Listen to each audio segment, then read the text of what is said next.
Welcome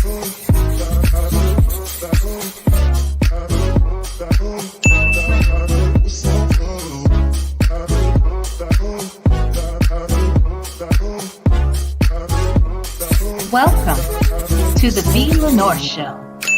Here, we will discuss lifestyle, beauty, celebrity gossip, and current events in our own way, my way, the style. So sit back, relax, and enjoy the show.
Welcome to the VLenore Show.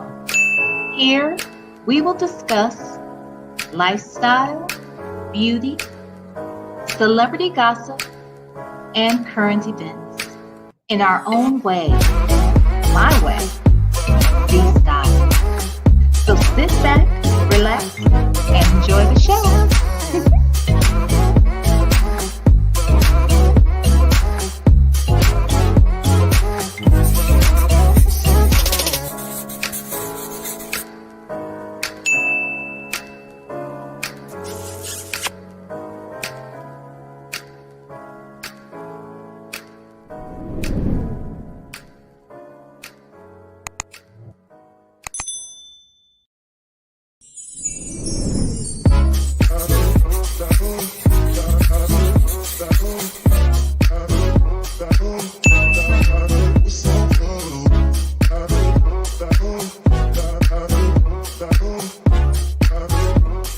Welcome to the VLenore Show.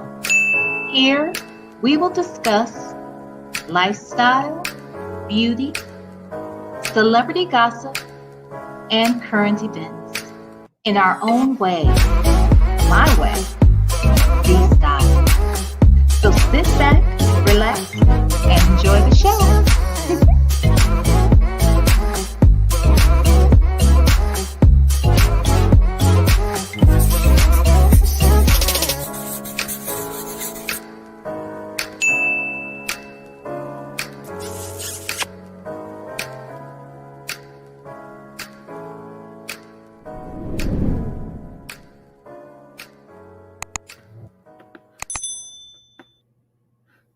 Okay, we back, baby. We is back. Hey, Native. Native. We can hear you.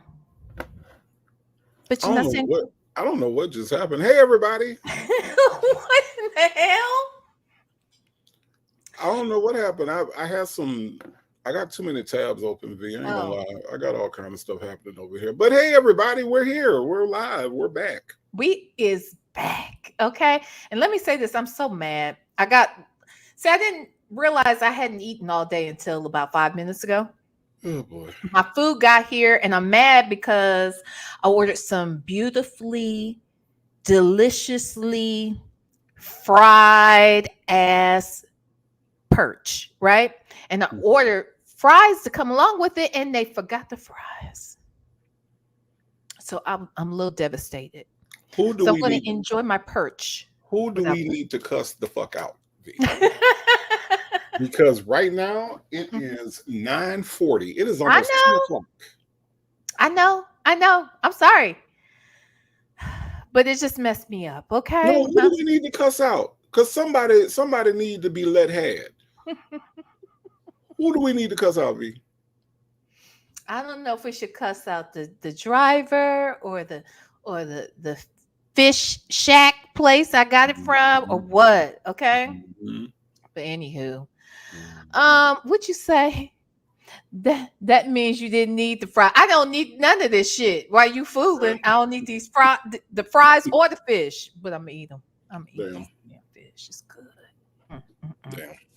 So I just got my hot sauce and my fish. I'm just gonna enjoy. By the way, what's your favorite hot sauce? I was just about to ask you the same thing. I was like, we finna start out with hot sauce. That's exactly where we finna go. I am a Frank's first. That ain't real hot sauce. That is real hot sauce. Keep going. Okay. Frank's first, and then I like to get into some Louisiana. Texas Pete would be third. Well, I'll be damned. Texas Pete is my favorite. That's what I have in my hand as we speak. I figured. Louisiana would be number 2. And Frank's if ain't nothing else available. Okay. What you mean if ain't nothing else available, V? That is the That's all that shit is red. It ain't spot, it ain't hot, it ain't that ain't hot sauce. Uppity Negroes, man. But that Texas Pete, yeah. And if actually, if I can't have Texas Pete or Louisiana, just hand me some Tabasco. Okay. All right. A little salty sometimes, but okay, I got you. Well, yeah. I got you. I mean, that's cool. That's cool. But listen, when you come here and I take you to the Perch place, you can have whatever hot sauce you want. It's on me. Oh shit. It's on me. Well, that means I don't have to have my hot sauce in my purse. Is that what you're saying? That is what I'm saying. Alleviate your purse of the hot sauce, baby. I got you. Okay. Yep. Look at Southside Chi-Town. Don't diss Frank's. Frank's is some bullshit. Okay. Thank you. You old highbrow Negro. Anywho. What Tyler Perry call y'all? Y'all some highbrow Negroes. 504. You can call me Hillary. You can call me Beyonce. I don't give a damn. Just call me with some Texas Pete. All right? Or don't call me at all. I'm willing to let you have the Texas Pete for the night. I am. I'm not gonna hold that against you, V. I'm not. I knew you was gonna say some bullshit like that when you brought up the hot sauce, but I'm not gonna hold it against you. Not at all. We still gonna have a good night, even though you like that bullshit. It's fine. I mean, it's fine. All right, let me pull up these idiots. Ooh, if that ain't the best way to describe these two niggas. Oh my God. Let's start the plane. Damn, they ain't even said hello yet. Hold on. Wait a minute. Okay. Let me share my screen. Thank you for coming back, Native. Oh, by the way, put Native's Cash App in the chat. Reed REED 850. Yeah, because I want to be highfalutin like V and eat Texas Pete with my food. That would be nice. Oh God. Let me see. Can I yeah, we can just keep it like this, I guess. All right, so let's listen. So it says Nesto and Lamont have a shocking conversation about Shirley Strawberry and more. Now, I'll be honest. I have played this before, but I Mhm. feel like I can't tell you a whole lot of what's going on because I got completely distracted every time I tried to listen because they Mhm. sound like Charlie Brown's teacher. Oh, so you need to have a Southern Negro like myself up here to help you understand what the hell they're Translate. saying. Uh-huh. No Pretty problem. much. No problem. I got you covered. I got you covered. Let's go. Pretty merch. Okay. All right, let's go. You're hearing the hollering. Oh, don't do me like that. Oh, don't do me like that. Don't do me like that, please. This video contains one crazy call between Nesto and Lamont that took place on June 17th, 2023. This was 2 days after Nesto gave Shirley an ultimatum. Nesto and Lamont go into great detail about that conversation, Shirley's friend, and much, much more. Make sure to stick around until the end to hear it all. Buckle up and take a listen. Buckle up. Mm-hmm. What's up, player? What up, player? Well, hold on one second. I failed to acknowledge Shay from Phone Calls from Prison. Please put some yellow hearts in the chat for sis The and goat. hubby who makes this shit possible. Okay. The goat. Let's go. All right. Here we go. Player, what it is, nigga? Good to hear Go y'all. comb your goddamn nappy ass head. Huh? Go comb your motherfucking nappy ass head while you run around this house like that. Looking like a slut bucket. What up, man? I'm just saying, go cut. You want somebody to go take you out and you look a mess. Damn. What's up, player? You got it. You got it. It's good to hear you on a clear line, sir. Damn. Man, So wait a minute. Was Lamont talking about a person with him or someone Yes. he's looking at? No, the person that he's speaking to is in the same house, in the same room as he is. Oh, okay. All right. Mm-hmm. man, you already know. God damn, boy, I'm out here trying to get it, player. God damn, boy, I'm telling you, I need to get on the diet. I done gained about 20 pounds being in the house. What? This big girl here want to cook pork chops every day, have a nigga eat pork chops. Did he say this big girl here? Yes, he did. What? I'm telling you, V, this Negro is about to say some of the most outrageous shit ever. What? Yes. Okay. Mm-mm. Mm-hmm. Beef jerky and all kind of shit, man. I'm just chilling. It's good to hear your voice, man. I'm glad to see you doing all right. Man, I'm trying to make it, man. It's been a struggle year for you, boy. I ain't been up. Shit, you and me both. We've been in it together, brother. I promise you. Wait a minute. Let me say something right now. If I'm in motherfucking jail, Right. calling you, Right. telling you my life, oh Lord, this has been a struggle year or whatever the fuck he said. Right. Right. And Lamont says, me too. We going through this together. Nah, nigga, you is free eating pork chops. And I'm in this motherfucker trading sausage for cereal. Right. And not doing a good job of either thing. But the thing is, though, if I do that, though, V, think about the responsibility it takes off of me of being a friend. Because, excuse me, if we both are going through it, I don't have to necessarily be empathetic because we're both going through it. You know what I'm saying? Mm-hmm. He's the laziest friend ever. He still ain't made it up there to the jailhouse to see Nesto. He's the laziest friend ever. Mm-hmm. Okay, let's listen. We've Yeah, been in it together. it's a told on me today. I went off on Shirley the other day. Shouldn't have did that. Yeah, but I did anyway. Yep. Well, she understands it. She know where you're at. No, she went to take my phone call a month ago. I didn't know what it was, so I had Dion to call because she went out to the phone and thought something had happened to her. She fell out of bed or something. I don't know. So Wait a minute. So he was concerned that Shirley may have fallen out the bed, and that's why she wasn't taking his calls. That was not his concern. Let's take one step further back than that, V.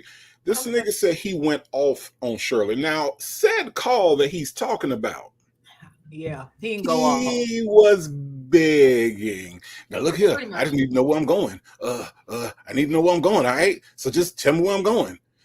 And Shirley told him I'll have no ultimatums. Now talking to Lamont, he done went off on Shirley. Well, this is what he does. I remember when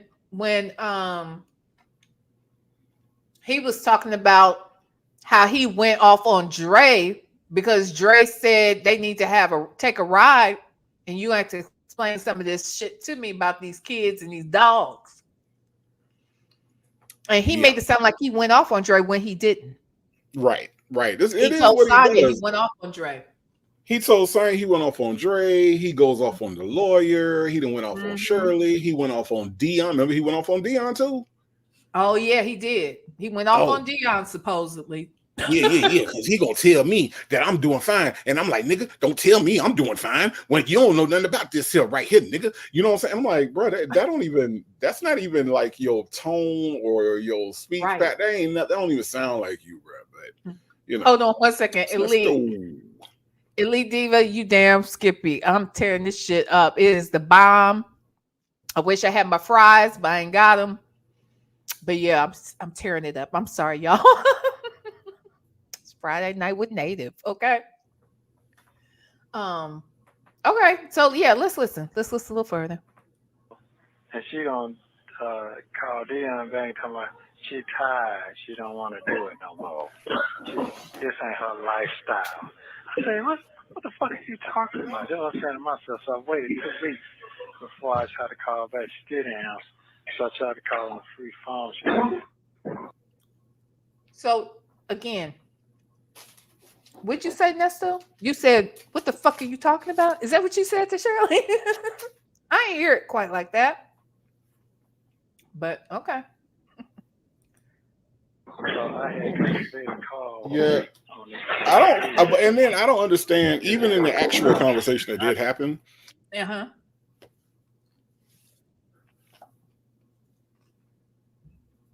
Native. I'm here. Can you hear me? Your sound went out. It did? What'd you say?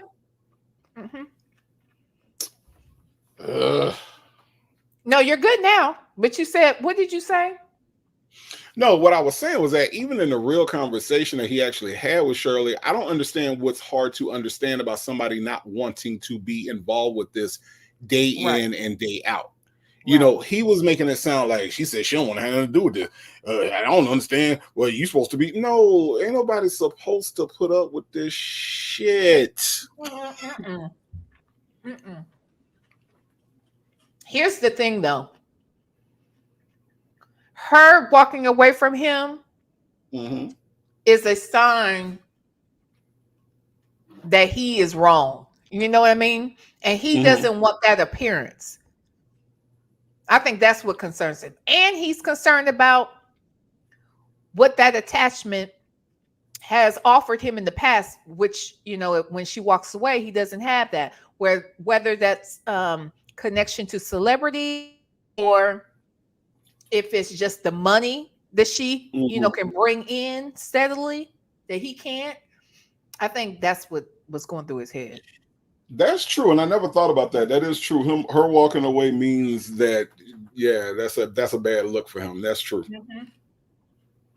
It definitely doesn't help his defense. No. You know, so okay. I told you, if you call me quit, you need to let me know that. Don't go through no goddamn third party. I just, this ain't none of me. You been talking to them dry ass hoes you been around. All them bitches done left you. You know what I'm saying? All of them, all of them. You worrying about what they doing on Instagram. Them bitches ain't got no money. They ain't got shit going on. Nothing. It's so funny when he says other people ain't got no money. They ain't got shit going on. First of all, what's that got to do with anything? But if you want to bring up somebody who ain't got shit going on and ain't got no money, what's that say about you, sir? Yeah, I don't get that part. I really don't get. I'm like, dude, do you know you forgot where you was? Like Sonya do when she be asking you about the Whole Foods and the farmers market in the back. You forgot where you was? Mm-hmm. Yeah. And did he forget that even before he was in there, he still didn't have no money or shit going on?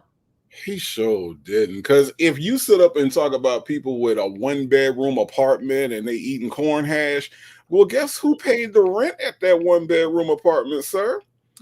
Huh. Funny how that worked, right? It's very funny. Jeez. Anywho, let's listen. Yeah, you're right. You got that big girl saying, "Oh, you talking about your best friend? That old ass 80-year-old nigga done pull her ass out. Now she on the street." Wait a minute. Now a 70-year-old motherfucker putting your ass out. Look like. And whoever put her out, I guess talking about Debbie. Debbie is still free. If she got put out, which we don't know that to be the case, but if she got put out by somebody, she ain't homeless. She ain't in jail. And if she's fat, like you say she is, that means she eating good. Everything about Debbie is winning compared to this nigga. Yeah, I mean, and I've seen Debbie, and I'm like, I mean, Debbie is winning anyway. I mean, so, Right. but it's all about, like, he's one of those people that has to put somebody else down in order to make himself feel better. Exactly. He knows that he's never getting out of jail. He knows that he's going to prison. And this is like lashing out, like, I mean, this is lashing out to the extreme. You know, Debbie's successful.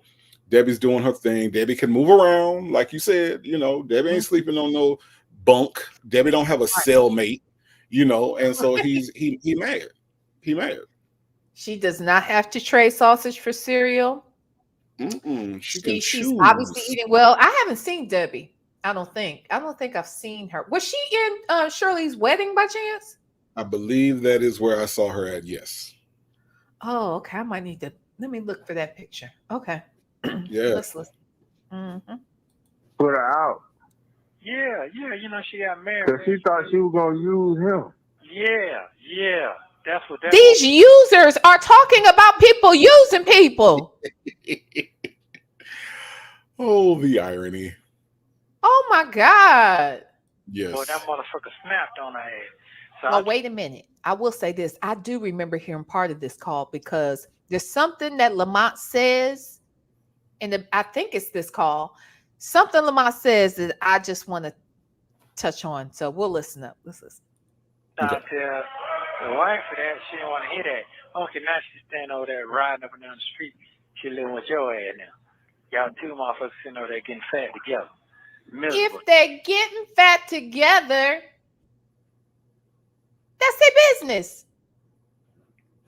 This is food. But if you think about the way that he, and I think this is probably where he and Sonya are compatible, the way that they insult people.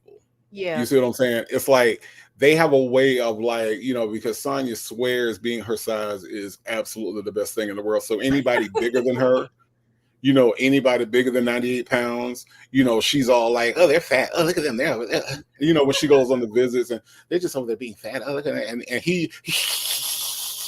fat. They fat. You talking to Lamont, hungry hippo. This dude set up on a call talking about all he do is eat pork chops all day, and he talking about somebody fat. Right. Like, body shaming shouldn't be in their repertoire at all. Not at all. Anywho. Okay, let's listen. We're talking together. Yeah. I don't even call them, bro, because I don't get caught up in that shit. I just, hey, how you doing? I keep my distance on it. Yeah, fat baby talking about something she like me. Ain't nothing I can do for you. No, that ain't same skill. Wait, talking about Debbie? Yes. Wait, he is saying that Debbie wants him, that Debbie likes Lamont?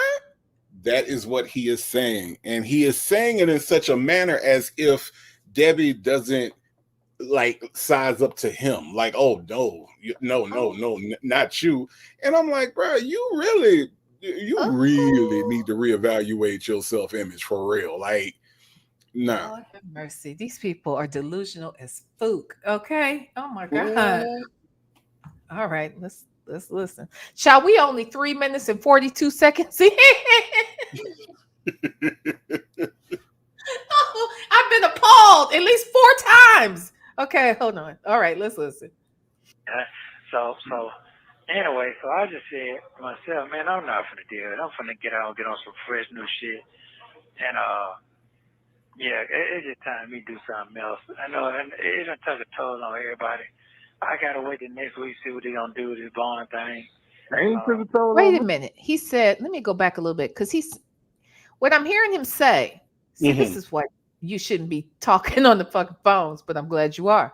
Let me listen to this one more time. That ain't insane skill, man.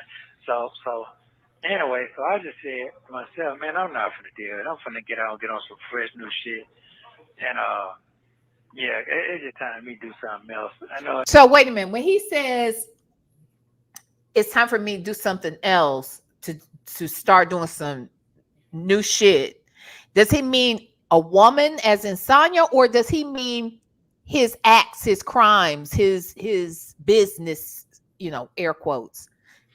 No, he's talking about a new woman. Again, Okay, he's so it's trying about to time. introduce you know how when you have a recipe and you're cooking and they tell you to fold in the cream cheese? Yeah. He's trying to fold in the Sonya. Uh-huh. He's not mixing her in. He's like, yeah, I'm about to get Mm. into some fresh new shit, and he's about to tell, how great Sonya is. So that way Lamont knows, because he don't know if Lamont team Shirley or not, like Drake. So, Right. he's going to Right. fold her And in. Dion, for that matter. Well, yeah, there you go. If Dion is not getting shot at or breaking down in the car. Yep. Okay, I got you. Listen to this. This is a mess. It done took a toll on everybody. I gotta wait the next week see what they gonna do with this bond thing. Ain't took a toll on me. I'm right here for you, bro. Hey, you know what I mean. You know what I'm talking about. Yeah. Yeah, so I'm just gonna wait the next week here, see what's gonna happen. They let over. Once you get home, you'll get all that straightened out. She just needs some love and tender care. You take care of all that. This is part. That you ain't got to worry about. That's what happened to me. Sometimes you just have to put. Once you get home and put that juju down, it's good to go. That's all you got to do. That's all you need to put that juju on them, and then they get their mind right. Their mind be always right though. Yeah, that's all. Their mind just need to get right. That's it. Yeah, that's all. But I got to stay away from them. That other people, little people. I just don't want to deal with all that shit no more. Really, I don't want to be cooped up no more. I really don't. Well, you put it this way, you've been down a minute, so sometimes your thought process starts changing when you're down, you ain't in the free world. So when you get home, all that there, give yourself a good 30, and you're going to be done figured all this shit out. Don't even worry about that. Right now, you just focus on getting out. That's it. Focus on getting out, and you'll be good to go. You see how they got the boy Boosie locked up, don't you? No. Hold on real quick. Thank you, Victor the Veil. I just opened it up. Okay, so if this is Debbie, Debbie's a good-looking damn woman. What the hell is he talking about? And she ain't fat. Thank you. If this is the woman, this is crazy. This woman ain't fat. She may be thick. She may be, but fat? Come on now. And a good-looking woman. Yeah, she thick. Yeah, that's the worst that somebody that eat pork chops for all 4 meals of the day could say about Debbie. Right. That's all I'm saying. Like, you got some nerve, but what do I know? Who's that? Hey, Kelly's worthy reactions. Who's that? Texas Toy says she looked like she probably a 12. She could be, depending on. She looks like she's a shorter lady, so that's possible.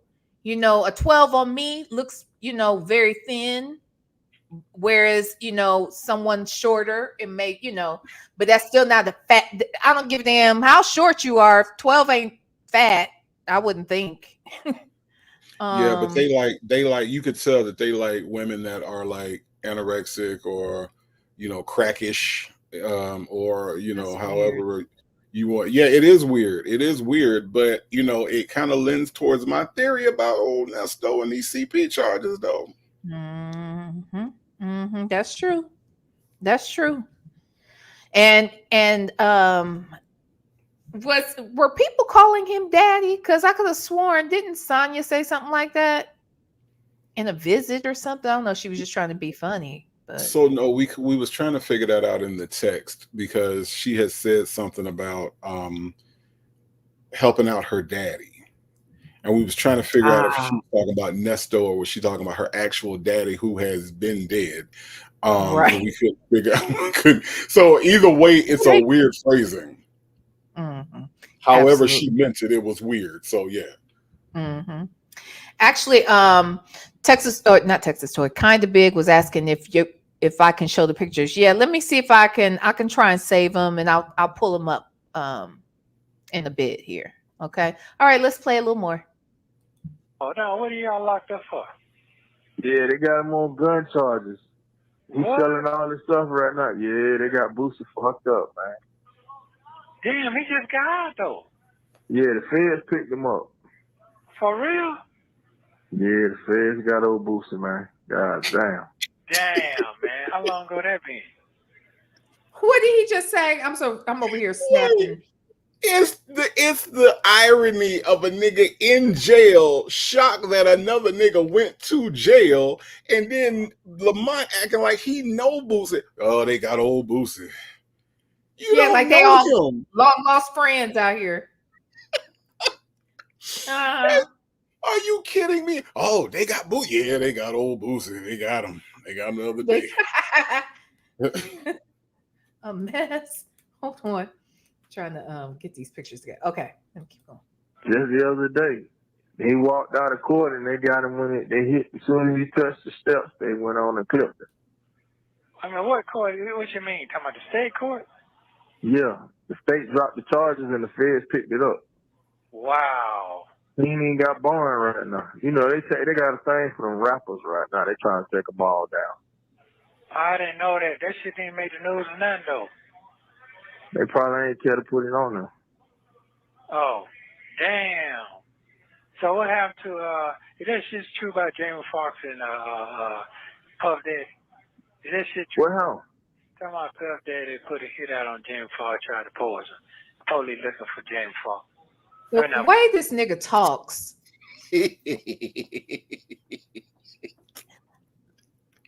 I mean, they don't get any more countryer than this.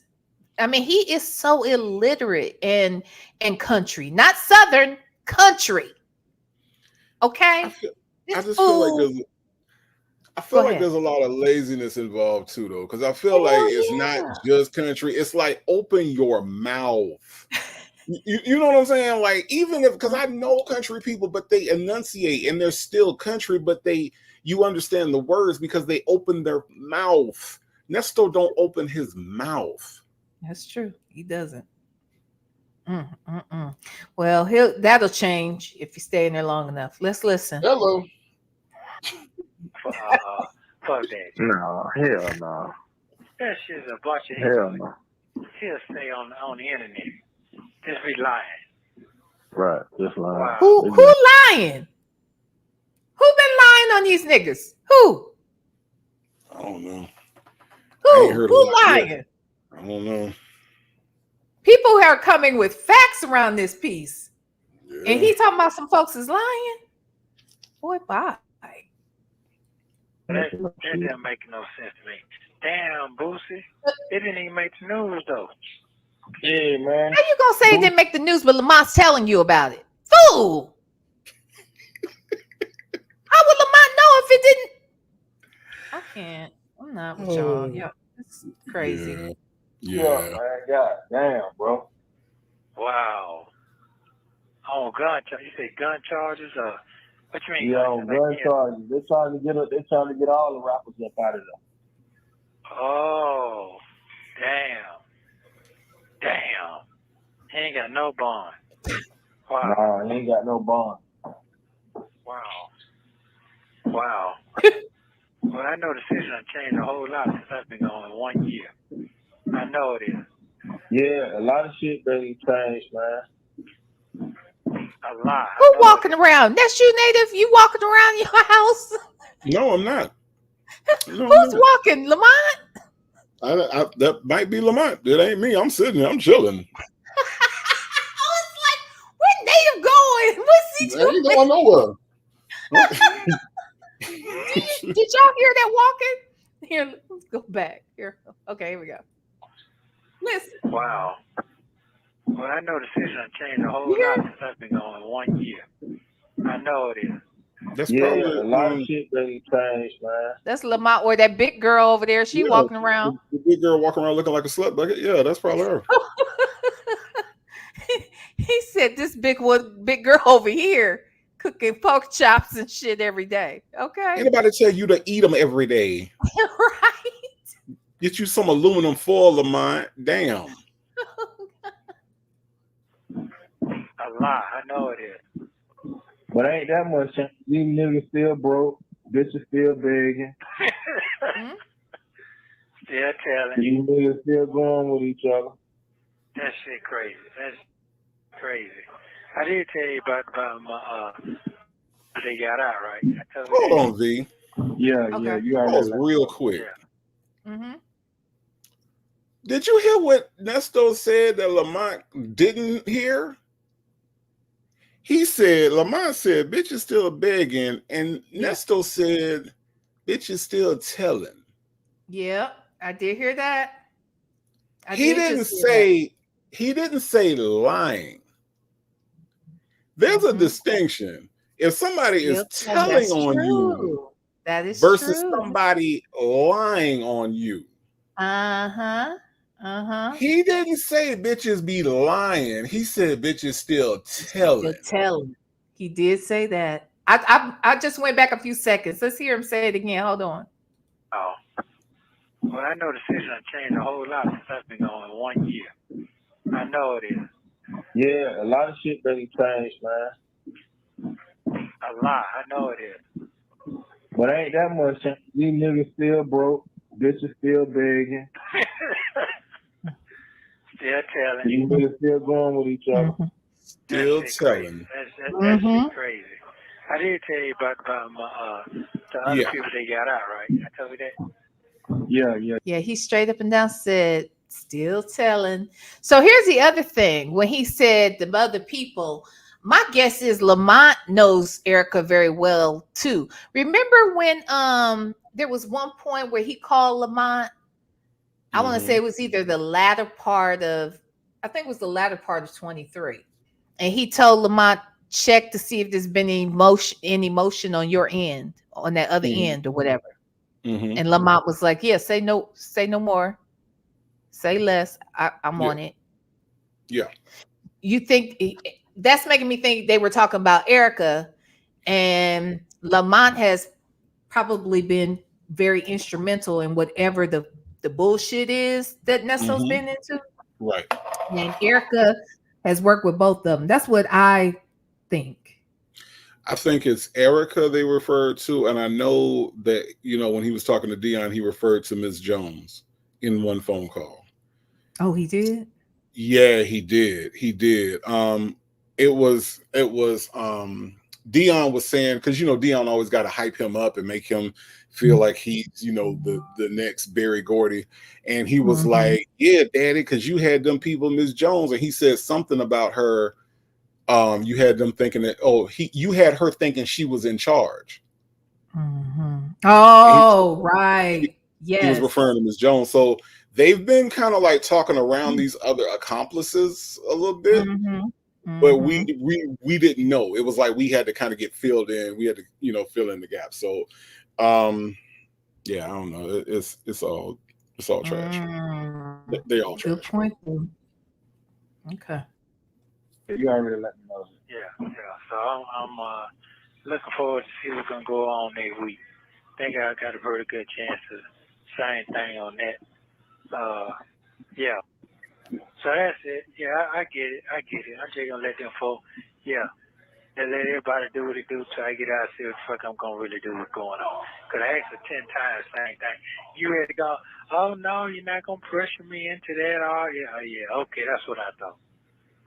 That's what I thought. Okay, hold on. Victor the Veil, thank you so much for those pictures. They are actually loading right now as we speak here on StreamYard. So I'll show them in just a minute. So thank you for sending those to me. And then thank you again for your super chat. They're all afraid of Erica. No bad mouthing. Yeah, they ain't. Yeah, the only thing he just said was that, people still telling. But yeah, I think they are afraid of Erica, except for Sonya. Sonya's always talking shit and he be trying to shut her down and she won't shut up. Sonya gonna wake up with Erica standing right over her bed with her credit report in her hand. I'm saying. Not with the credit report. I can turn this into a 480 anytime I want to, bitch. Anytime I want to. Oh God.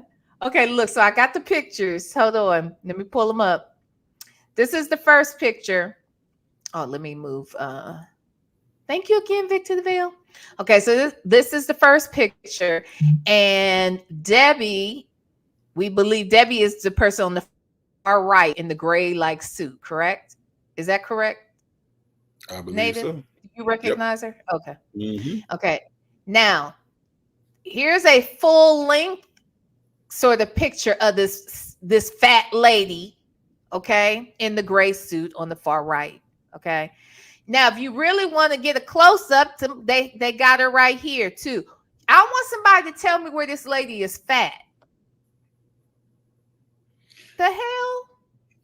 I don't know. I don't know. All I know is she ain't 98 pounds. So that's what she ain't. Then she's morbidly obese then in his eyes, right? Exactly. Oh my God. Just ridiculous. But I mean, if you look at these four women, there's nothing that stands out about any one of them. They look like four friends. You know what I mean? Like, it's not like one person is like, oh my God.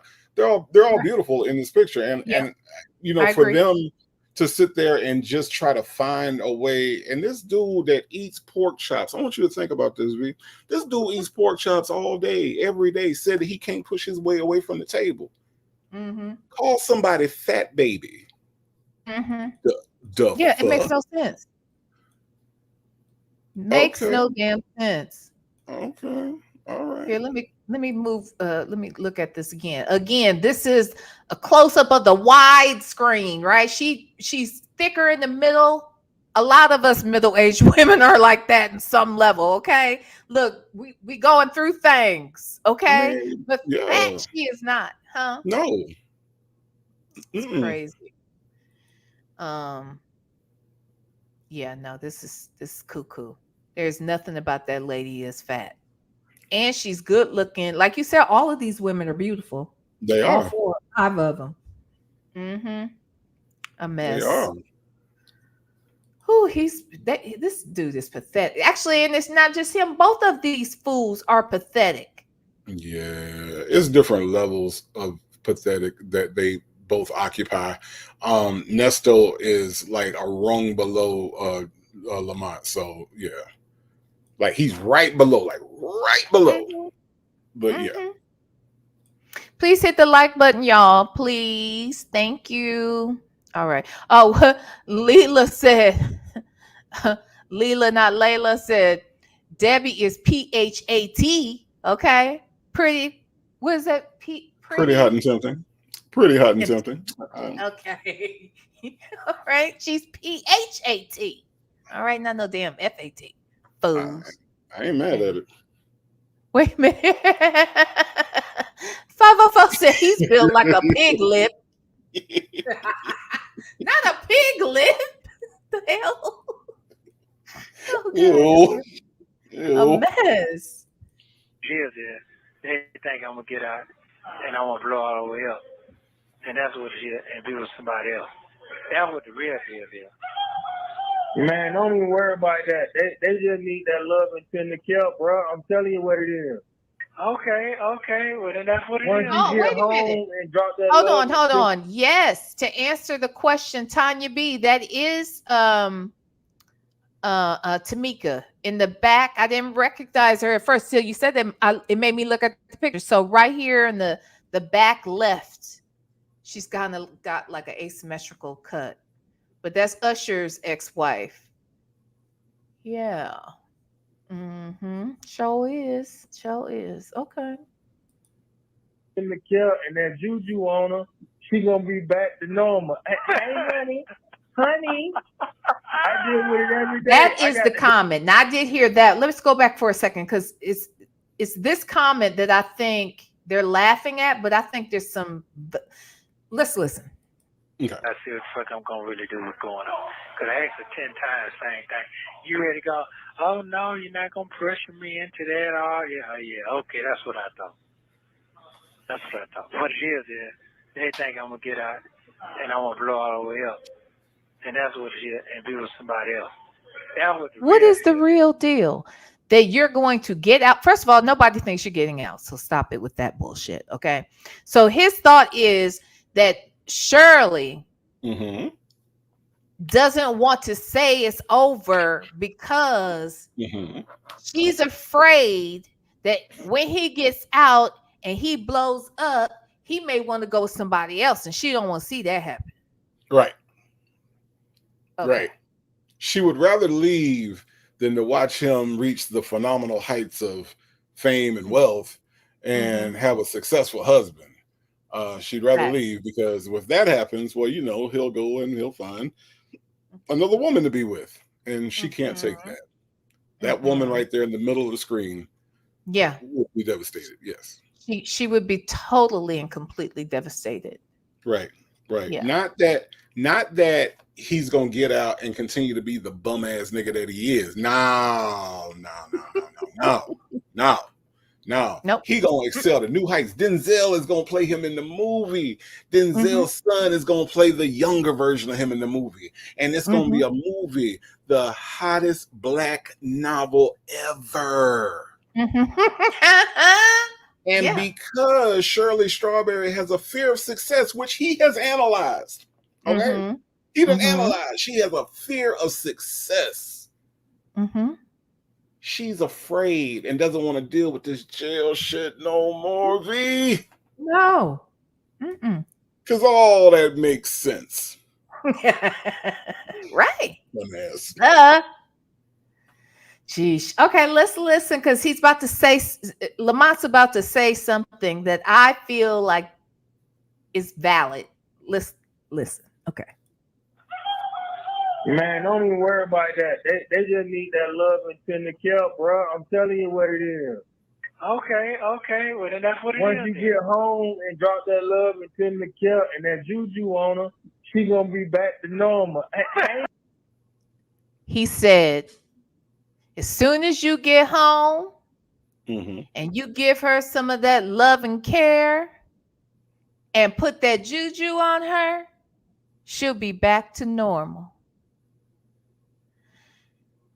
Nyla has said many times that she felt that this dude was into the dark arts, right?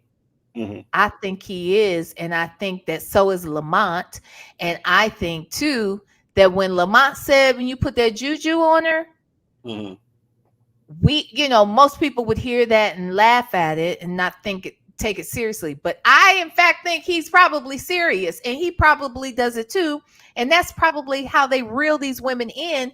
But he probably can't completely control her from or control people being away from people, if that makes sense. I wonder if he's incapable of working said powers. I feel like that's what they may be into. Yeah, except Ernesto is one of the dumbest people walking on the planet. He can't spell. So now if you want to say that he's into the dark arts, dumb as fuck, and that's why he's in jail because some shit went backwards. Probably. Protect me and always give me the free what the word is, free freedom, and so he got locked up in a dumb way. So all I'm saying is that people that are into that I have met are super intelligent, because like it's not just words. There's a lot of things that you have to like be able to do and be able to think and concentrate and meditate on. You can't convince me Nesto can do that shit at all. Like, at all. I don't know. I think that I don't know. I don't think it's as complicated as people think it is. And I think that might justify how it is he was able to pull the wool over the eyes of so many. And he probably doesn't need words. He's using sex as the tool. Oh, okay. All right. What kind of? I don't know. Look, what kind of sex he having there? What was he caught with in his truck when they pulled him over? What kind of? Well, that's what I'm saying. He got masks and toys and liquid V and hell, God only knows what else. For all we know, the toys could have spells on them. Let's think about how Sonya is acting. The way she acts is not normal. This isn't normal. I think she got a fucking spell on her. I think hell, what's her name? Sylvia might have a damn spell on her ass, and she don't know it. Why you bullshit? She didn't want going down to the place to play with the Bible and him. And when I mentioned before about, I think we were out here talking, but you know, hoodoo is a combination of voodoo and Christianity. The Bible is a huge tool that's used in hoodoo. So who's to say that when she thinks she's coming down there for Bible study, he got her reading? I mean, I'm just saying, this nigga, I think he got something. He doesn't need words. That's why, you know, when we talk about how ignorant and illiterate he sounds when he speaks. Yes. But he's pulling these women with something. These women are definitely educated and accomplished. They're professionals. So I can't make any sense of why they would fall for him. And all of them did. I think because he's using some type of damn witchcraft. Well, I think Slorilla just missed the zoo. I think she was just missing it. She missed being fed on, like right as rain. She was gonna get up on feet. She was getting fed. She had an environment, and she just wanted to be around that again, bars and shit. You know what I'm saying? That's what I think that was. But Nesto and Lamont and Dion, if you go back through all the Instagram stuff and everything, the way that they got them was by presentation. Atlanta is an image place, and you don't need no spells in Atlanta. Atlanta is image. I could walk out today with a tuxedo on, and I could come back with $10,000 out of somebody's pocket because of the way that I'm dressed. And if I walk up to them and I'm like, "Hello, I would like to invite you to a seminar about how to make your weave look extra real in your head," and they would be like, "Okay, how much is the seminar?" It's $300. And I could walk out with multiple $300 in my pocket just based on image. So I think it's a lot simpler than that. I think it's just that Nesto needed Shirley as a way to present an image to people. And that in itself cast a spell on them. You know what I mean? Like, no, but think about Ebony Steele, same situation. Carol Lamar, same thing.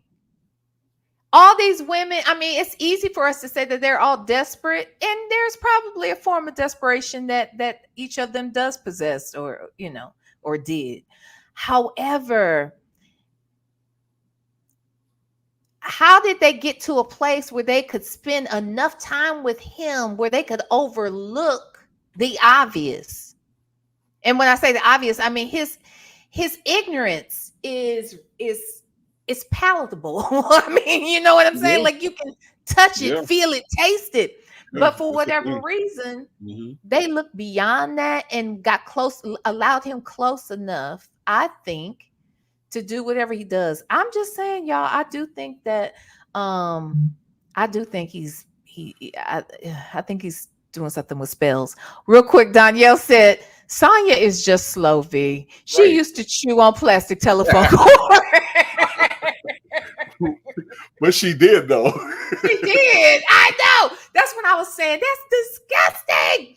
You know, because I was saying how them long ass cords used to drag on the ground. People touching them with their hands, they ain't wash their hands. Child, let alone would I put it in my mouth and chew it? Ugh. Right. Ugh. Right. Anywho, Yeah. her ass is crazy. But anywho, y'all, I don't know, y'all. I don't know. We'll see. But when I heard him say juju, I said, oh hell. Yeah, and let me just tell you, from a Southern person's perspective, they talk like that all the time without it actually meaning anything. You know what I'm saying? Like, I done heard that my whole life from people that couldn't cast a spell if you gave them the instructions and gave them a 30-minute. No, I mean, so. I agree with you completely. I'm not saying I think if it was in any other, if 2 other niggas was saying the shit, I wouldn't even be thinking nothing of it. Right. But because it's already in the back of my mind that he probably does dabble in the shit, I think that this is a sign that maybe they both do. You know what I mean? And plus they're talking out loud. They're talking on the recorded line too.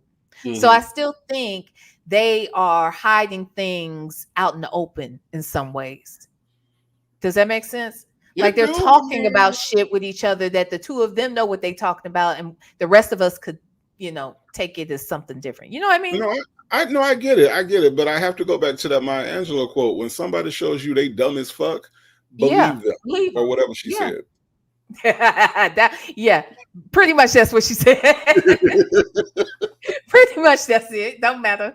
Right. Yeah, but no, I agree. Wait, was this Shell said, I agree with Native, and I'm as Southern as they get. Well, look, I always tell people, look, again, my mother was from Alabama. My daddy was from Georgia. I spent every summer, every spring break in Georgia, outside of Augusta, which is one of the things I've been thinking about, was trying to reach out to some families, see what they know about this dude in Augusta. But yeah, right outside of Augusta. So I understand the South. I understand how those terms get used. But again, anybody else, if they said, I wouldn't think nothing of it. I just wouldn't. But this nigga right here said it. I mean, his friend said it to him. So it means something. Okay. Yeah, I'm just we're talking about these 2 niggas, okay? Because otherwise, can either one of us make sense of how they could be in the company of a Shirley Strawberry? Hell, even with Lamont getting kicked out of places with them, and they still want to hang with him. You know what I mean? I do, and I guess I don't know. I have a different perspective, I guess, because I've seen it so many times before, where you look at 2 people and you like, what the fuck? But I've also like I was telling you about Nesto and Dion mama. I'm like, how did they not make it? What the fuck happened? What hogmaw did they fight about that let them go away from each other? I don't understand. They just seem like they would just sit on the front porch and just talk about how Tupac ain't dead. I just don't. I just don't. I don't know. I don't know. It's crazy, but that's the thing. But they're both of the same ignorance level, just so you know. Texas Toy said Nesto might be your cousin, V. Hell, look, I told y'all I got cousins named Ernest that are in Georgia, and they spell it EARNEST,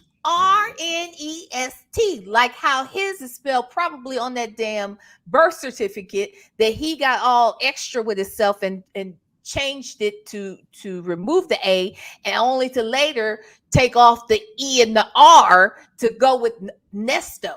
Okay, I bet his ass really is Ernest, just like my cousins. That's why I thought about it, y'all. I ain't trying to be funny.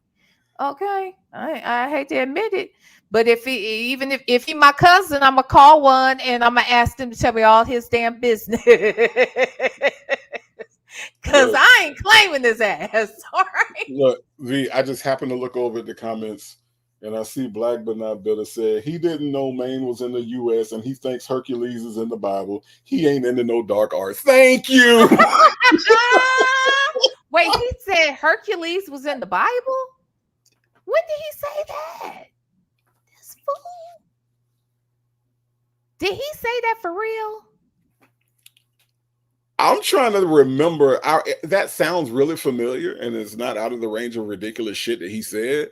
But definitely, Maine cross seas. Not only he said is Maine cross seas. Cross seas.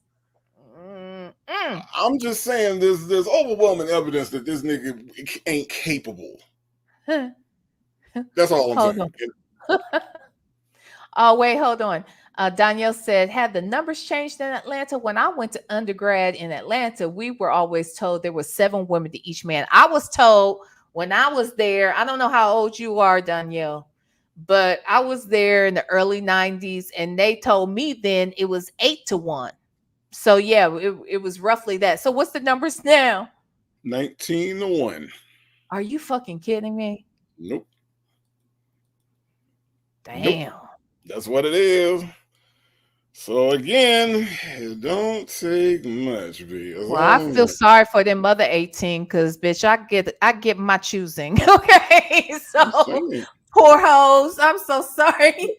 But that's because you're a prominent woman. We've already been over this. I'm prominent. Absolutely I am. You eat perch with Texas Pete. If that don't say prominent, I don't know what to do. Hold on. Okay, we got some more stuff back here. Mistress Monica said, Nesto is not a good practitioner of hoodoo. That's why he is in jail. LOL. However, remember, he had a woman sign a contract in blood. That's what I'm trying to tell y'all. I think he may not be great at it. Hell, if he was good at it, his ass wouldn't be right. He wouldn't be caught. He wouldn't have to steal. He wouldn't have. There's a whole lot of shit he wouldn't do. But he's a dumb practitioner. Okay, he's an idiot. That's all. Oh. But thank you, girl. A lady 747 said, "If your intent is evil, spells backfire." Bingo. I agree. I do agree with that. Hey, Lovejoy, thank you so much. Let me pull out the other device. Thank you so much for gifting 5 memberships. Hold on, let me see. Where am I? Okay, right here. Okay, let me see. Black Snake Moan, Penelope 5, Helen, Latoya Lucas, and Alicia. You all been gifted memberships by compliments of Lovejoy. Thank you so much, Lovejoy. Appreciate you. All right, y'all. Okay, so let me turn this back on. Honey, I deal with it every day. I got to drop that love and syndicate. This girl here just acting crazy. She done tore up everything. She acting fool. As soon as I put that love and syndicate, baby, I love you. I love you. You didn't know I love you. She just told me 30 minutes. Bitch, die. Get the fuck away from me. I don't give a fuck about you. Oh, wait. Hold on. I'm going to have to come back to that. Trelo Sum, thank you so much for the super chat. If he said it, he's confusing Hercules with Samson. He's mixing Greek mythology with the Bible. Do y'all think, did he say something about, so do y'all recall him saying anything about Hercules? It wouldn't surprise me if he did, but I'm just, this fool is stupid. I can't. Okay. Oh, one other thing. Speaking of letters and idiots, you should write one to Sly. I'm just saying. To who? Sly. Who is Sly? The infamous. Oh, Slorilla? Oh, yeah, Slorilla getting one. Yeah, I thought I mentioned that, but maybe I didn't. But yeah, okay. You did? Okay. Slorilla is getting one. Yes, absolutely. Cool. That one I'm going to go to Publix to get some fresh bananas, and then we'll see what we can do from there. So yes, she is so getting one. Yes. Oh God. Okay. Here we go. What? I don't give a fuck about you. I don't give a fuck about Wait a you. minute. So let me hear. I want to hear that part again. Normal. Hey, honey. I deal with it every day. I got to drop that love and send the cap. This girl here just acting crazy. She done tore up everything. She ate the food. So I put that love and send the cap. Baby, I love you. I love you. You didn't know I love you. She just told me 30 minutes. Bitch, die. Get the fuck away from me. I don't give a fuck about you. What? I don't give a fuck about you. I don't give a fuck about you. Fuck you and your bitches. Go be with them hoes. What? Wait, is he saying that that's what the girl would say to him, or is he saying, "Fuck you, bitch, I don't give a fuck about you"? I'm confused. No, he's saying what he would say to her after she's trying to express that for some reason she loves him, and this is the way that he's not going to reciprocate that feeling. He's going to tell her, I don't give a fuck about you. Go be with them hoes. That's what you want to be with. That's what he's saying, and absolutely, absolutely disgusting. This is one of the most disgusting human beings I've ever heard in my life. Oh my God. Okay. What? Is you coming back tonight? Is you coming back tonight? Oh my goodness. Okay, all right, I get you. So you get your other situation taken care of. That finally got smoothed out. Yeah, I smoothed it out, but I just say fuck the other. I just cut her all the way off because she can't be trusted. And my mama told me, she said that she can't be trusted to do no shit like that. If somebody do something like that to you, they trying to hurt you intentionally. So wait a minute. Did he say the fat bitch? Mm-hmm. Wait, what? I gotta go back again. Wait a minute. It's bad. It's bad. I'm like, wait, what? Smooth it out, but I just say fuck the other black bitch. I just cut her all the way off because she can't be trusted. And my mama told me, she said that she can't be trusted to do no shit like that. If somebody do something like that to you, they trying to hurt you intentionally. So leave that shit alone. So I left it alone. This ain't the makeup person. Yeah, the makeup girl did it. Oh, for real? Yeah. Damn. That bitch called my folks number and then told my folks now he had another bitch, and if you want me to send you pictures, I'll send them to you. Some people say, man, if you don't get your broke ass off my goddamn telephone. Because I guess she thought she was talking to just a regular Douglas. She didn't know who the fuck she was talking to. Okay, I got you. And then she tried to backtrack it, but she had already stepped over in the mud. So the girl contacted Lamont's mother. Mm-hmm. And says he be with other women and I can send you the pictures. And the mother is saying, leave her alone. She's trying to intentionally trying to hurt you. Is that what I heard? Yeah, it was some real motherly advice that Lamont mama was giving to Lamont about protecting Lamont with his predator sounding ass. Yes, that's what you heard. Yes. Mm-hmm. He damn sure sound like a predator. Mm-hmm. Mm-hmm. Absolutely. They all do, though. I mean, the two of them in particular. Hey, this kingdom. Oh, go ahead. No, what I was going to say is that, like, I always go back to this because Sonya has drilled into us over and over again, character. Would a man of a high character be cracking up laughing? I mean, like, Nesto is belly laughing at this. Fresh bananas for slow ride. But Nesto is cracking up. Like, if you think about like how he is just like, oh, this is the funniest thing ever, and there's nothing funny about anything Lamont's saying, either by comedy or by concept. None of this is funny. But Nesto, with his high quality, high character having ass, seems to think all of this is funny.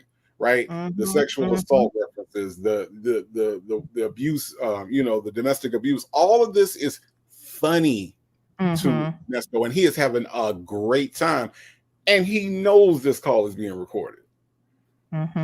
So again, if you want, now I'm gonna use your words against you. If you want me to talk about this man's character and don't believe in people automatically, and 13.5% of people believe that people are guilty, or whatever the hell statistics she made up from madeupmonkeyshit.com, whatever it is, this is what I'm going by. I'm going by the way this man acts and the things that he says. And I can't go by like, well, he ain't been. No. This man thinks domestic abuse is funny. That's his character. Absolutely disgusting. It's all right. Oh, yeah. So her daughter, he's saying bananas for Sly. Okay. Oh, Hey, Susie Q. These two are worthless, disgusting. What is so funny? Exactly, not a damn thing. Yeah. Just ridiculous. Shit. It just escaped me. There was something I was gonna say about these two. It'll come to me. I'll stop it again if I need to. All right. Okay, I got you. I understand. I get you.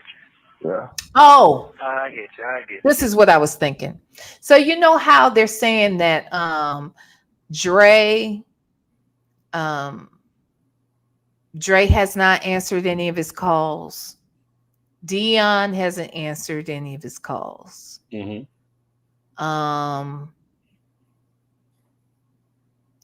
I'm wondering, and now Lamont and he aren't even talking. They haven't spoken since April. Do y'all think it's possible that, if not all, maybe one or so of them have at least been contacted by the authorities, by the DA's office, and have instructed them not to have any further contact with him? Maybe Lamont. Yeah. I think Dion is pissed with him. Yeah. But Dre, no. I think Dre probably got cast as Uncle Remus in the Song of the South musical. He's been dealing with practice. Tell me you can't hear zippity doo dah. You can't hear that beat when he be talking. That man is all the way there. But I think, like, more than anything, I really do think that, like, with Dre and Dion, it's just a matter of being like, who is this person? Because you can tell Dion thinks of Nesto in a completely different way than we do. You know, we're listening to these calls, but you could tell Dion thinks that his daddy is OG, super cool, can do anything and everything. And now he's listening to these calls where basically he's letting this woman, Sonya, run his life and run his business behind jail. And that's not what he's used to. And he's expressed that to Nesto, but Nesto is so caught up in Sonya that he's just completely, he's ready to destroy any relationship. He's already proved that in order to show loyalty to Sonya. I think Dre feels betrayed. And I just feel like Dre is like, I thought I knew this dude. I thought that you was, trying to be legit like I am. We both been in the pen. And now, I thought that we was both trying to be legit. And I think, like, with Dre, and he gets so offended by, he want to have a talk. He want to know how this happened. Because Dre believed in you, dude. Like, Dre believed that you were going to be on the up and up like he is. He got a trucking company. He got the hog mall cleaning business. Whatever else he got going on. It's legit. And so, with Nesto, he's looking at him like different. So I think that those two are just like pissed and feel betrayed by Nesto. But I feel like Lamont, we on to something with Lamont. Because Lamont just be like, the DA said I ain't never getting out. Well, that's fool. People don't get out every day. Just keep your head up, stay focused, and keep it pushing. The fuck? Who says that? So and for him to be like, yeah, dog, I'm going through it too. You ain't alone. No, I'm alone in this bitch. The conversation with Lamont is completely different. So I think maybe Lamont has been contacted because he was Josh Jacobson. Was that who he was? Josh, something. Yeah, I think old Josh has been contacted. Yeah. Mm-hmm. Yeah, and here's the other thing. You know, like they said, they put out that witness list, but that's not the final list. Like names can be added, names can be dropped. So there's time. And I'm just bringing that up because let's say Lamont is on a list or about to be put on a list. He's probably been notified you better not take any calls from him anymore. Yeah. Yeah.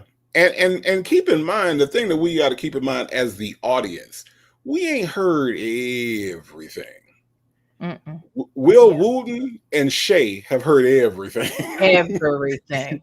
Yeah. We ain't heard everything. 'Cause I'm pretty sure that there are some calls she can't put out. Talking about I'm Shay? almost positive. Yeah, I'm pretty sure Shay can't put all of them out. Which is why sometimes we'll go a week or two or a week and a half or whatever without hearing from her, and then she'll come out and just like spit out a bunch, because there's a lot of editing and there's probably a lot of stuff that she can't put out. But I can't imagine that there would be something she can't put out. I mean, she definitely goes out of her way to make sure people don't get doxxed, which Right. I appreciate, you know. But I don't know any, and of course, when Sonya, you know, tries those little tricks of saying things, talking about wars and all that kind of shit. Aside from that, I can't imagine that they will hold anything back because it is the Freedom of Information Act. So I think that she may have it. I think some of the reason why we get things, I think what you said is right about the editing time, having to review it, edited it, and all that shit. And sometimes I think when they're listening to these tapes, they realize some of these calls really don't have anything great to say until something else comes up and it's like, oh wait, now we can connect the dots. Like I imagine in my mind that Shay has a list of all of these calls and they're all kind of transcribed in a way where she can do a quick search and be like, oh, that's this call, this date, this time where they talked about this. You know what I'm saying? Like when something comes up. And I think that sometimes she just hasn't put things out because it doesn't make sense to. I don't know. Shay, you're here. How does this work, Shay? Tell us how it works. Drop down, girl. She in the cloud somewhere. I know. Anywho, yeah, Josh Jones was his name. Yes. Mm-hmm. Danielle said, I think Dion still has childhood fantasies about who his dad is. But see, I find it hard to believe because this is the young man that Hazel, I believe, said, maybe it wasn't Hazel, one of those victims mentioned that Dion was standing right there when she was forced to strip. So you know your dad be on some fuck shit. And he let you, and even if that was his thing, why would men need to stand there and watch a woman strip? Especially if there's a Mrs. Jones. Yeah, I feel like Dion, like I understand what Danielle is saying, because I think with Dion, if you go back to the call where it was Dion's birthday, the Dion birthday call, if you really listen to what he's saying, you do kind of, even I felt bad for the dude, because he's saying to Nesto, I just want to talk to my daddy, not about the case, and not about Sonya, not about money. I just want to have a conversation with you. And he realizes and you know, we're in no control of who our parents are. Our parents are who they are. In those 13 years where he didn't have Nesto in his life, he probably wanted him in his life. And now that he's here, he's always in and out of the damn jail. You know, he's trying to find something stable within Nesto. That's what I got out of that call. It was like, okay, you in jail, I get it, but it's my birthday and I just want to talk to my daddy. And I felt him on that because it's like there's so many kids out there that are like that, where it's like I might be a gangster in the street, I might be whatever else I am outside of this thing, but when it comes to my dad, it's a whole different thing. And his frustration with his dad is that like he's letting Sonya control that narrative entirely too much. She's overstepping her boundaries, and he wants he wants to, like in that call, he just wanted to talk about not American Gangster, whatever that show is, the Godfather of Harlem. He just wanted to talk about that. He just wanted to talk about just regular stuff with his dad. And we all know Nesto as a piece of shit. He knows him as daddy. And so I feel like with Danielle's comment that he does have that childhood, like, because boys look up to their fathers, good, bad, indifferent. We look up to our fathers. How our fathers respond to us, though, is a whole different thing. And Nesto's lack of response only made Dion crave it more. He wants his approval more because he wasn't there for that time. So it's like, I kind of get where Dion is coming from, and the things that Nesto has taught him from the time when he was 13 up to now have been toxic and full of shit, but that's what he taught him. And that's what he knows as dad. So I get it. How old is Dion? Do we know? I don't know, 15, 16, I don't know. 17, I don't know. Shit. Is he in his 20s or is he older than that?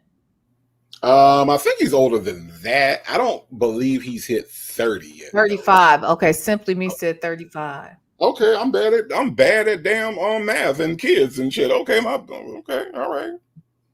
I thought he just graduated from high school. My fault. Shut up. As long as it took him to cut his hair, I figured that he was, Jesus. He's a slow learner. Okay. Okay, all right. He thinks his dad. So Danielle said he thinks his dad is someone. Is someone he is not, despite what is in front of him. They are all delusional. I hope that all of them have, opened up their eyes. I think that Lamont is just trash. So, he'll probably be in prison not too long from now, to be quite honest. If not dealing with this situation, some other situation. Because he just comes across as someone who does not learn. He seems like he's lazy. He's ignorant. I don't see him doing anything but the wrong thing. Right. Mm-hmm. All right, here we go. Okay, so it's all good. My people told me, hey, look, don't worry about niggas. Nothing, nigga. Keep living. Keep living, doing what you're doing. Just be mindful of the bitches that you fuck with. I said, all right, cool. That's fair. That's fair. That's fair. That's fair. That's fair. That's fair. Okay. I said, all right, cool. He said, live your life. Okay. You switch your thing out there, you still the same thing. No, I'm still in the same thing. I ain't gonna do no switching. I ain't gonna switch it out till you come home. When you come home, we switch them together. When you switch out to it. Hold on 1 second. T gonna say it if it got to be said. Thank you so much. Chick-fil-A gal was just gifted a membership from T. Gonna say it if it has to be said. Thank you.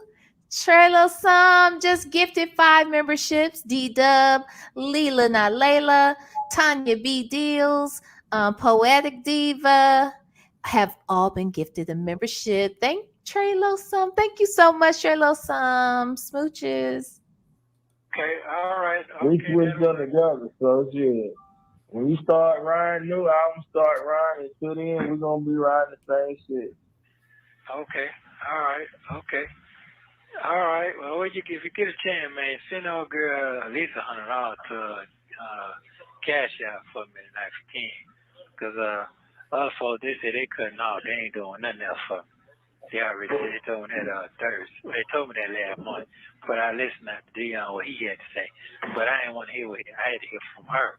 So she told me that Thursday. I'm tired of jail shit. I'm not doing nothing for no jail shit. I'm not. I said, okay, fuck it, cut it all off. They couldn't answer that. What the hell? No, do you hear what he's saying and the way he's saying it? Like, it's hilarious that he actually thinks Shirley Strawberry of the Steve Harvey Morning Show is going to be like, yes, hun, I'll keep doing this jail shit as long as it takes. No, nigga, that ain't even the way she talk. Like, why are you just like so surprised? So hilarious to me that he actually thinks that this is the way this woman is supposed to function. The other thing that kind of caught me when I was listening to it, and I want you to think about this. Do you remember when Shirley needed to go down to the convention center so she could get her the travel pass? What's it called? Where you go through the when you're flying and you she was trying to go. No, not the passport part, but like it's the trusted where they know you there's the one line for the regular people, and then there's that other line that you go through that she was trying to get that part. Okay, like a priority like that clear thing. Yeah. Okay. So she was trying to do that. He was trying to get Lamont to take her down there. Lamont didn't know what the hell he was talking about. Then he put Shirley on the phone. Shirley explained it, and he still didn't know. Now, as much as Lamont is out of the country, and as much as Lamont say he traveled, why would that have been foreign to him? I thought about it because she was like, yeah, and you have to go through there. And he was like, oh, okay, so what that mean? You got to go down there. And she was explaining to him what it was. And he was like, I don't know what that is, but what? I'm like, bro, wait, hold on. Aren't you always out of town? Is he always out of town? He always out the country. He go to Dubai. He going to Paris. He going to. So what it made me think was that I started to think, and somebody else has said this, and it could have been on one of Nyla's lives, but somebody has said that those places that he's going to are actually code words. That those aren't actually cities that he's going to. Oh, that would make better sense. Because if I travel all the time, even if I'm not signed up for that, if I go to Hartsfield Jackson Airport enough, I recognize that that's what that is. You see what I'm saying? Like, I know that there's a thing like that. But when Shirley was explaining to Lamont on that call, he acted like he had never, ever, ever heard of it. And I just thought that was kind of interesting as far as trying to figure out what this dude is actually up to, because I can't really see Lamont being a passport holding world traveler. I don't know. Maybe it's just me. Yeah, I don't see him being any sort of world traveler. I think that that's correct. Chick-fil-A gal said, yes, I cracked that code. So it must have been Chick-fil-A gal who said that. I don't know why. I don't know why I didn't automatically know that, because Chick-fil-A gal be on it.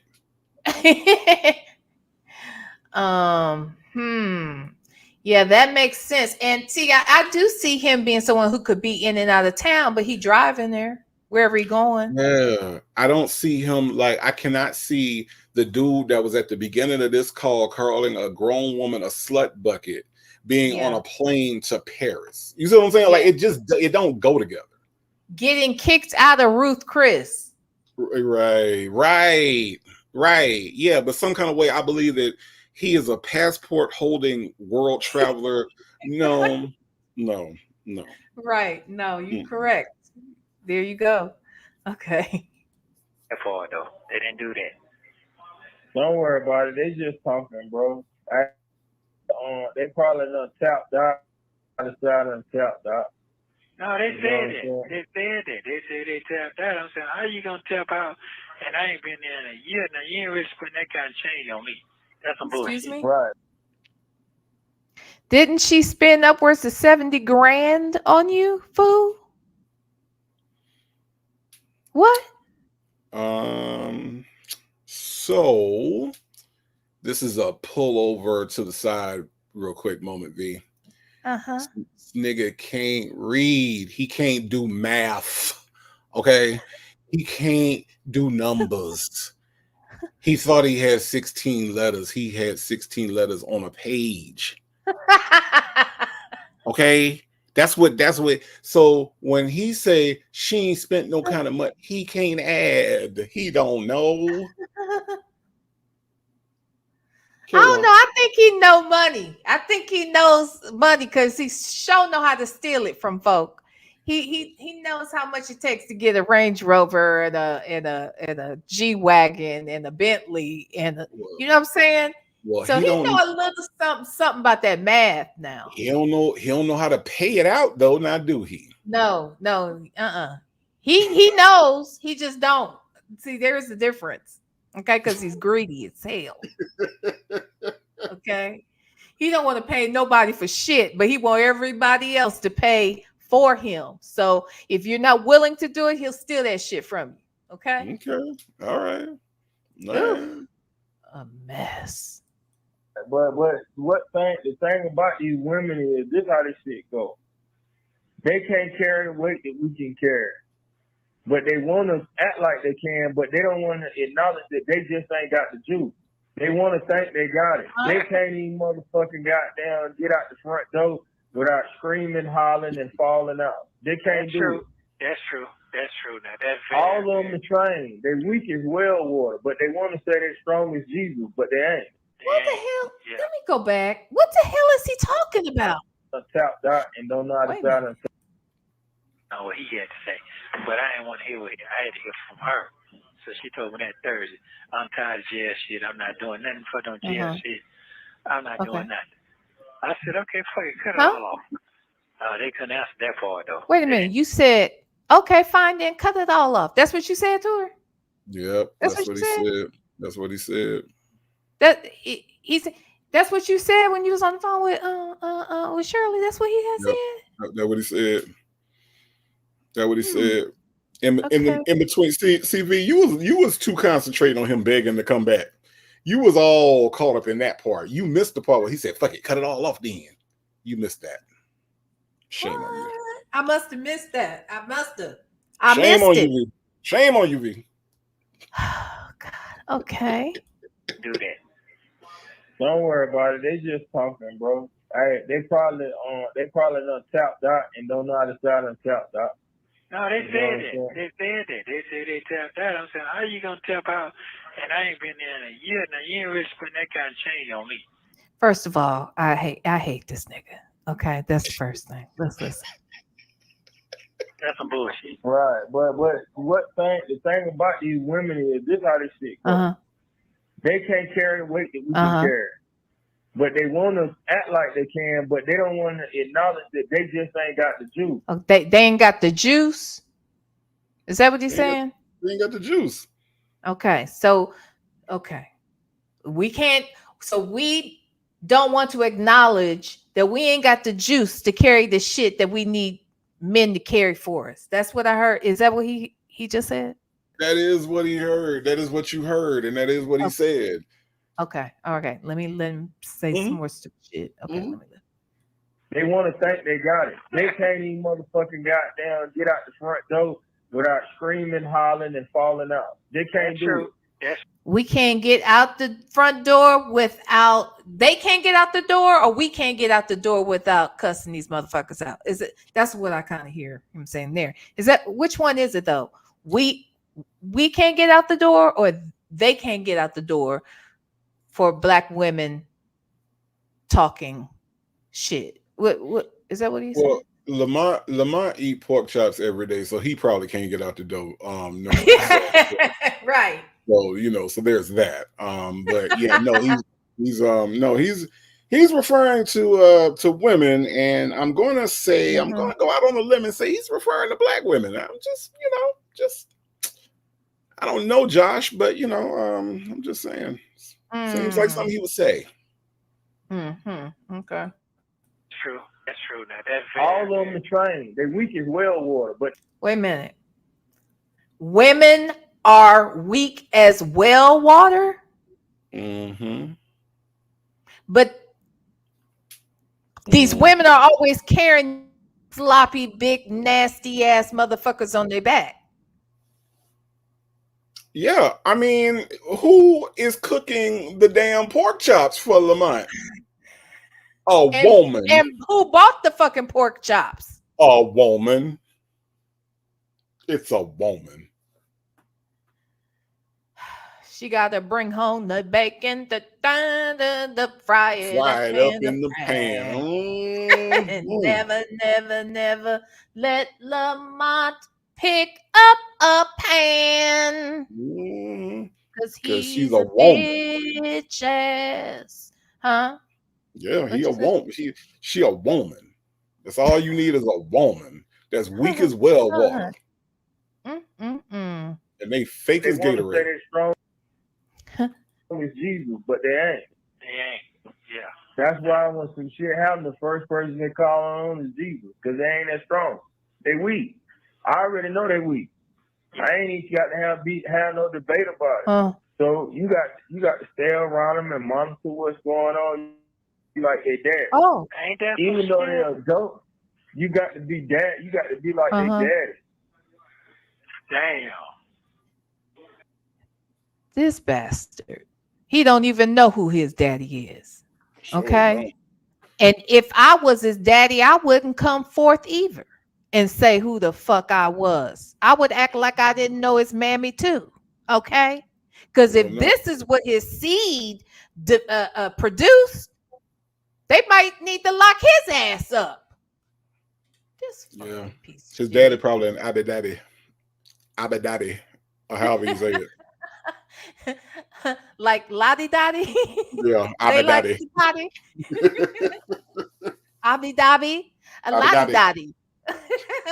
Abadaddy.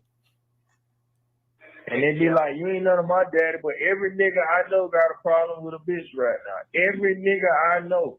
And I know plenty niggas, all of them complaining. My partner told me the other day, he leaving his wife for a young bitch. He said he tired of her ass because all she want to do is go shopping, go to Neiman's, and do all this shit. She don't want to do nothing. She ain't never at home. She always talking about the fucking kids. He said, fuck the kids. He said, they grown. That's all she want to do, run down there to the daughter college and stay down there. He said, instead of her and the daughter, instead of them being mama and daughter, the mama act like she the daughter's sister. Like they sisters. Fuck that shit. He said she done bought into that. I'm still fucked up behind this fool talking about women need a daddy. Now he sounds like I said, he sounds like somebody who don't even know his daddy. But he's probably the reason why he's as trifling as he is because of his mammy. That would be my guess. She ruined this fool. Did this fool just? I can't. I cannot. That's we sisters. She done bought into that shit. They all on Instagram taking pictures. Somebody don't we look alike. The mama is living vicariously through the daughter. Wow. So he said he know what he gonna do. He gonna let them have each other. He gonna goddamn divorce her ass, get with the young bitch, and he gonna bring the young bitch all the way up. He said he ain't gonna move in the house. He gonna sell the house, get with the young bitch, buy a house bigger, and get the young bitch pregnant. And they gonna this fool's. So let me get this straight. This man wants to divorce his wife because she likes to go see her daughter who is away in college. Right. That's it. And so to get her all the way together, he gonna just divorce her ass, go marry a young one, get that one pregnant. Don't bring her back to that house. We're gonna build a house for her. These fools, these people sound stupid. What you mean sound stupid? These people are stupid. Let's give them their flowers, okay? They are stupid. This is stupid as fuck. Are you kidding me? Okay. have a baby. So I told him, I said, you sure you want to do all that? He said, man, fuck that shit. Damn. That's what he told me. Wow. Okay. So, everybody making their own move out here, but I do know this for a fact. These women going through problems, and they ain't trying to do nothing. They ain't even trying to get no money, bro. They get money the way they know how, and if it don't work how they know, then that's the end of it. They gonna give up. They gonna say, I tried. Damn. What? How many times you done told your people, hey, look, that man get ready to quit in a minute. What you gonna do when that man quit? Because they ain't renewing no more contract. That's it. I done said that shit 1,000 times, bro. He ain't got no other means of income. That man get ready to quit. That man wife on him every day talking about stay home. What? Yeah, that man trying to find something else to do. Damn. She probably. That man done invested his money, bought into Miss America pageants and all kinds of shit. He ain't gonna be. Hey, you got to find your lane, man. For real. Yeah. Then I look at it like this. The lifestyle that you live when you can maintain and put out all that money, when goddamn you get 70, 75, 80, how you gonna maintain that certain life? You ain't got the same income coming in no more. You ain't got that same income no more.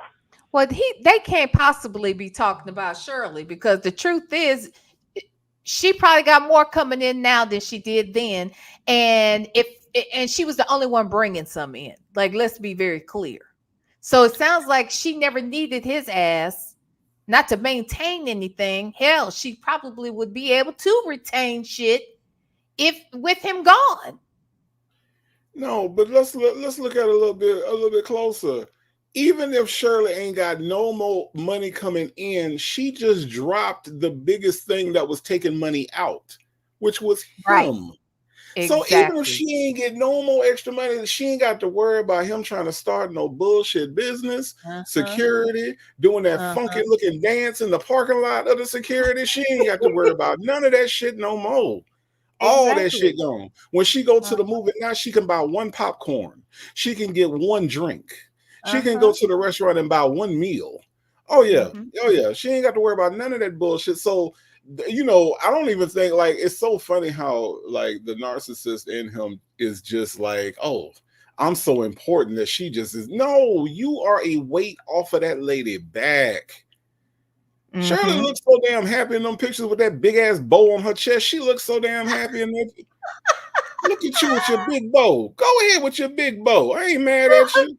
It's so funny because normally I don't like big bows like that, but I was like, she making that bow look so cute. She looks so ladylike and dainty and celebratory. She made the bow work. And you know why the bow work? The bow work because this Negro is in jail. That's why the bow worked. Exactly. He is as far from her as possible. So no. It's crazy. It's crazy. His whole mentality is just like, and I really do, as much as I say I've seen it, I have seen it where he's one of those guys where really women have catered to him.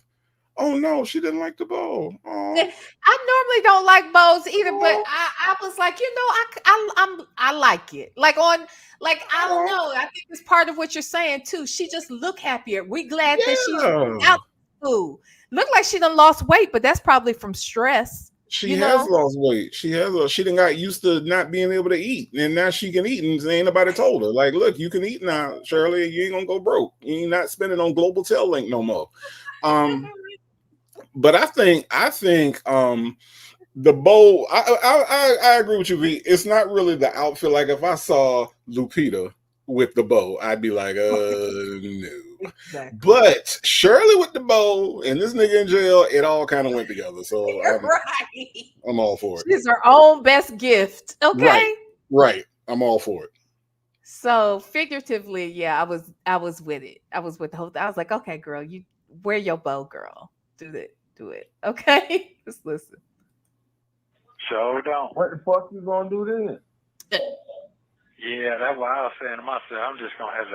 I'm gonna have to change my game on that now. Cause they'll be 70 next year. So you're absolutely right. That shit's not gonna change. Look at what's her name? Nita Baker. She back out there on the track. She probably 65, ain't she? Wait a minute. Oh boy. First of all, let's start with the first thing. The first thing is he seems to think because she is turning 70 in a year, which is hence today, this day and age, that somehow means she's decrepit and she has no value and nobody's gonna want her. She ain't gonna have no kind of real life. That's what I'm hearing him say. That's the first crazy thing I heard. Right.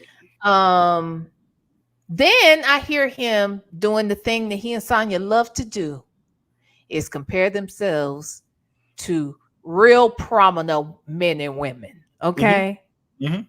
People who are accomplished, people who have had careers, people who don't have to work but decide to work, people who have talent. That's who they like to compare themselves to. So now we're talking about Anita Baker, and Anita Baker is back on the track. Is that what he said? Yeah. Like a hoe? Yeah. Body and soul. Body and soul, Anita Baker is giving you the best I got. Anita Baker is out there. I apologize. Angel. Yeah. Sweet love. Out there on the track. Somebody who's accomplished something. That's the thing. Grammy Award winning artist. That she's at the top tier of her genre, her business, the industry she works in. She's at the top. She's the cream of the crop. What this nigga the cream of? Well, when he go to prison, never mind. No, yeah. Never mind. But I'm I hear you. Yeah. Nasty ass. So he gonna know firsthand what type of cream he is, huh? Oh yeah. It's gonna be sausage for sausage. That's all I'm gonna say about Nesto. Sausage for sausage.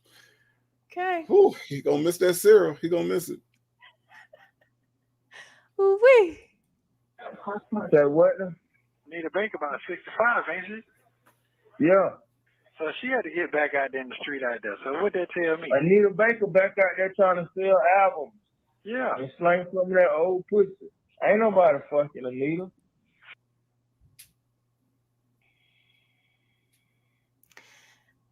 So my very favorite vocalist, female vocalist of all time is Anita Baker. That's my favorite.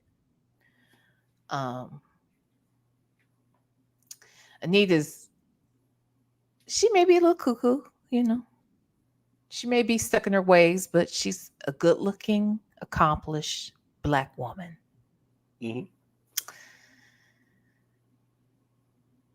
How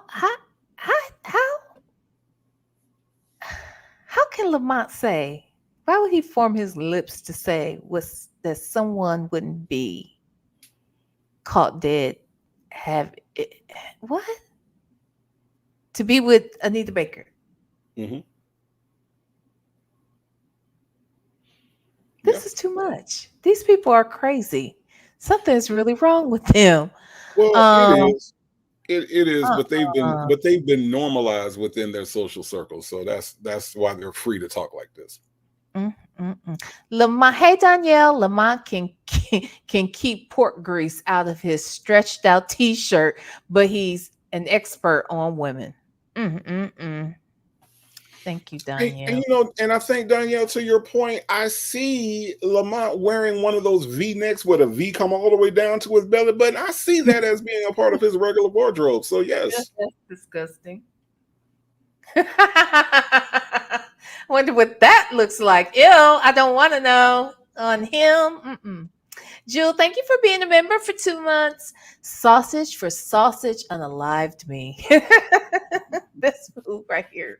It's always talking about some sausage for sausage. I'm just saying. Wait, that line in your video where you said at the end, there's always other fish in the sea. Or boys on the yard or whatever they be saying. Or dudes on the yard, whatever, whatever. I mean, I don't know what they say. I don't know what the slang is on the inside. I mean, they might be like, "Don't worry about it, Nesto. There's always boys on the yard." Oh, sausage for sausage. Anyway. Y'all ain't got no cereal, no nigga. We ain't got no cereal. Sausage for sausage in here. You in there with the big girl.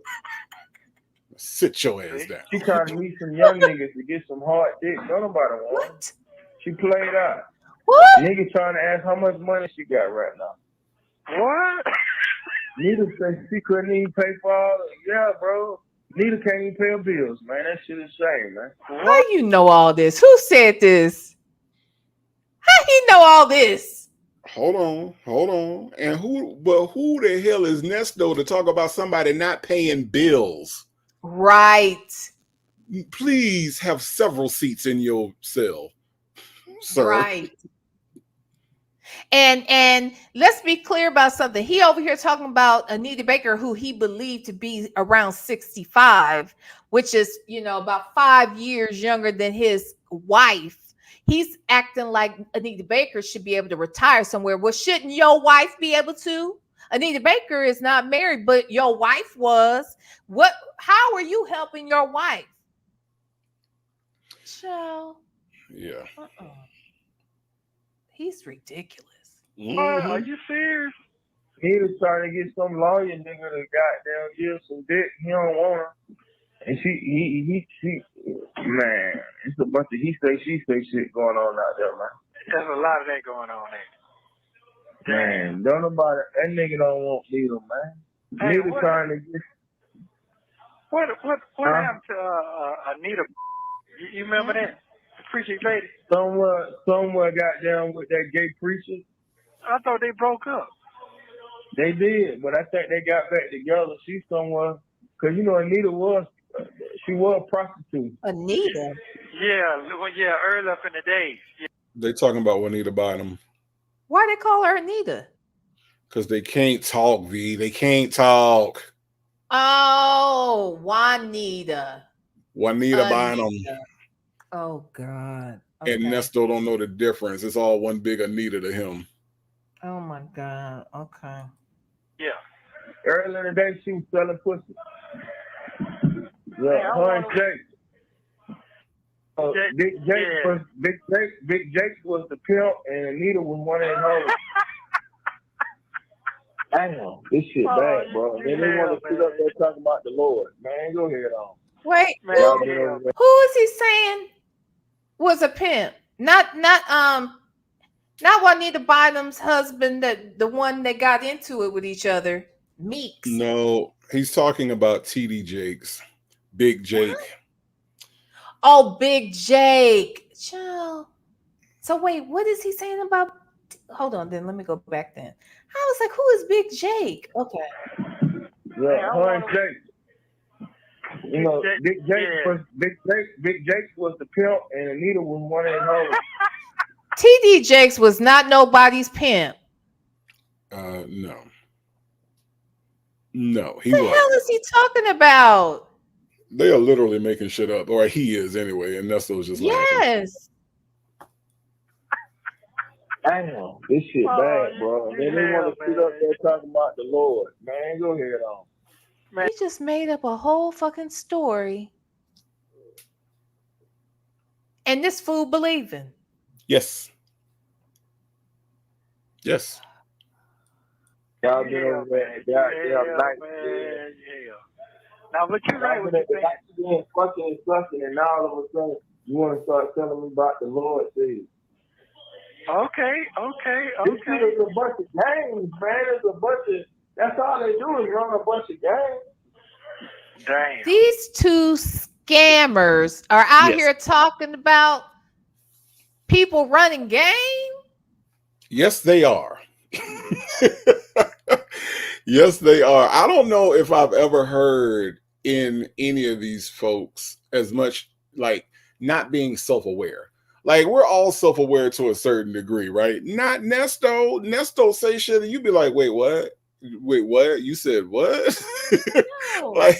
like even with Sonya, she's not self-aware. No. They just talk. They just talk. Yeah. It's this is crazy to me. 504 said they're so comfortable talking about pimps and hoes. They glorify that shit, really. They do. They do. They do. And this is when we talk about toxic masculinity, this is what we talking about. This. For sure. For sure. Oh, ladies, Okay, 747. okay. It's Ain't all nothing projection. going on, man. Everybody just trying to make it a main thing, man. Same. Oh, wait. Yeah, Black but not bitter. Black but not bitter said, Nesto is gullible. He believes Sonya when she told him that the U.S. government sold the White House and Disney bought the rights to the Bible. Yeah. Yeah. Yeah. But not just Nesto. Sonya is gullible too. Both of these rumors are easily disprovable. Easily. One click extra would have showed her that it was all bullshit. But what did she do? She read it, and then she couldn't wait to tell this dude, well, Disney bought the Bible. You know what they're going to do with that? Yeah, I know what they're going to be like. Mickey Mouse going to be all on the cross and everything like that. No, nigga, it's not even real. But and who do you pay for the rights of the Bible anyway? Right. Who you bought it from? Who owns it currently? Jesus Jr. Jesus Jr. sold me the Bible. He said I could have it. $15. So I can do whatever I want to with it. How he do blessed you me buy and the everything. rights to the Bible? I'm just trying to understand that one. Yeah, it's weird. And see, the thing about the one with the Disney and the Bible one, the Moses. the thing about the Bible rumor thing was that it came from a website that is it's like one of those, like The Onion, where it's satire. It came from one of those sites where it tells you on the website everything we're writing about is bullshit. Okay. For entertainment purposes. That's where she got the story from. So if she would have just read the whole page, she could have saved herself from some future embarrassment by a guy that's going to make a letter written directly to her. That's all I'm saying. Wait a minute. Hey V, the one says Sonya is always looking for an out for her scammer man. Will to justify any of his crimes. Yeah, she's willing to justify anything he does. Anything. I don't think so. Okay. Damn. Boosie. What you call it? That's the name, Boosie. What's his name is? Oh, Lord. The rapper nigga. Hello? Hello? You there? You didn't hit your phone or hit mute. Oh, hold on. Oh, I think it hit with my face. Boosie. Yeah, Boosie. Damn. Boosie. Yeah, I had accidentally hit the mute button on my face. Damn. I chewing up one of them pork chops. She said, boom, boom. Okay. All I know is that was weak as well water. Damn. So What'd you say? That was weak as well water. Him hitting his face on the doggone mute button. That was weak as well water. So I don't know. real niggas don't let their face hit the damn mute button. Lamont. Right. Oh God. What's up with them gun charges, D? That's what's going on. Yeah, they don't fuck around with them gun charges. Damn. Drop the case and the Fed pick you right on up. That's 5 years automatic. That's 5 years automatic. Yeah, I don't know how many it is, but right now he's selling his cars and all his belongings, trying to get money. Get money? To do what, the bond out? I don't know. I thought he was rich, but clearly he must not be. Damn. Wow. That shit crazy. That's not a good look right there, bro. Yeah, that's what I said. You feeling me? Ciao. Anyway. It's not a good look right there. So he never bonded out? He never bonded out in Fulton County? Was he in Fulton County? I don't think so. I don't think he did. I ain't for sure, but I don't think he did. Okay. Damn. Wow. This shit crazy out here. You sure right. Did you go to the car show, Rick Ross car show? You didn't go. Hell no, I ain't going over to all them goddamn thirsty ass broke. Fuck that shit. I ain't never gonna be caught in no shit like that again. He said, did you go to Rick Ross's car show, right? Right. So every year Rick Ross has a car show at his house in Atlanta, and a lot of people show up. So in order to make sure that, he differentiates himself from everybody else, no, I'm not going out there with them broke ass. He gotta thirsty make ass. himself, because he's Lamont, what is he done again, V? What's he accomplished again? Nothing? Not a damn thing. Nothing? Okay, all right. Well, he's just Lamont then.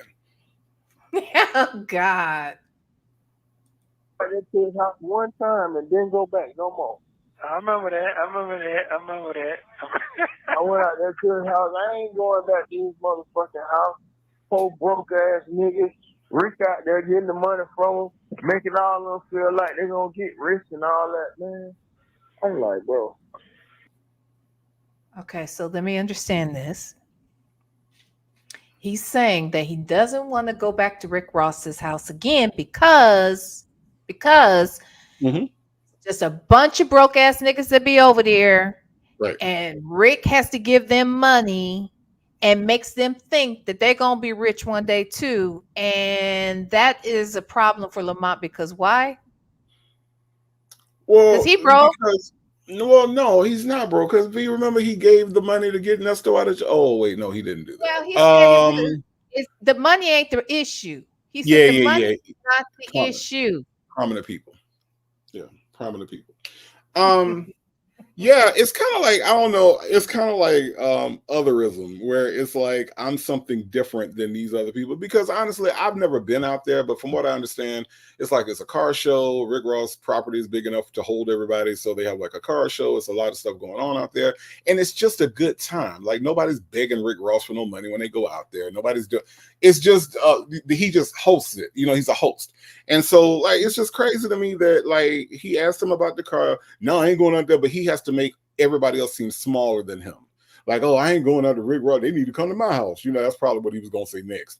They need to come to my house because I'm bigger than Rick Ross. And it's like this I always have to boost myself up, And I don't really like being around people like that because it's kind of exhausting, because it's like, bro, you ain't really, But Nesto has to put up with it because Nesto thinks that Lamont gonna save him from jail, and he ain't.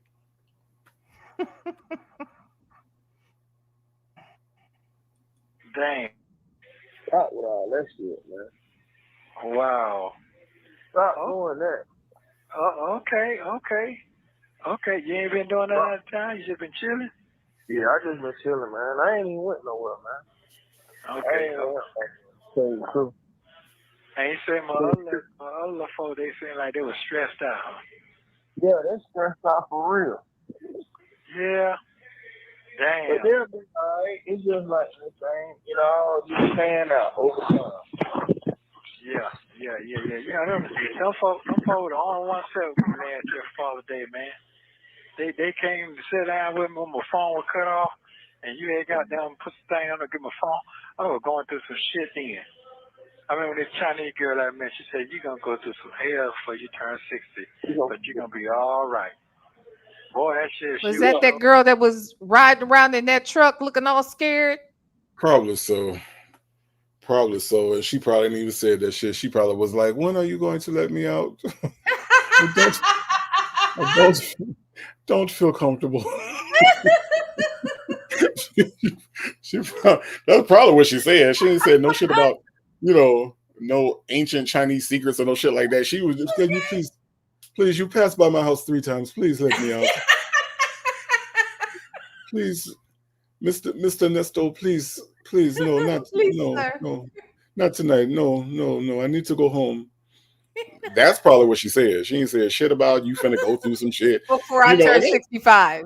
Look, and that's another thing that black people have a tendency to do. Like, we look at other people and be like, they're wiser than us. So he had to stress, like, because he could have easily told the story and been like, a woman told me, you know, but he had to stress that it was a Chinese woman. They told me that I was going to go through some shit, because we have a tendency to think that other people are so much wiser, like they hold so much more wisdom. So to bring home the point that the reason I'm in jail or somebody saw me in jail, it was a Chinese woman. He's exhausting. Even when I'm not reading his words out loud, he's exhausting. All right. Don't worry about it. We all go through some. It ain't going through it. The problem is once we get through it and get out of it, then what we do. What we do. What y'all do? Now, this is true. This is very, very true.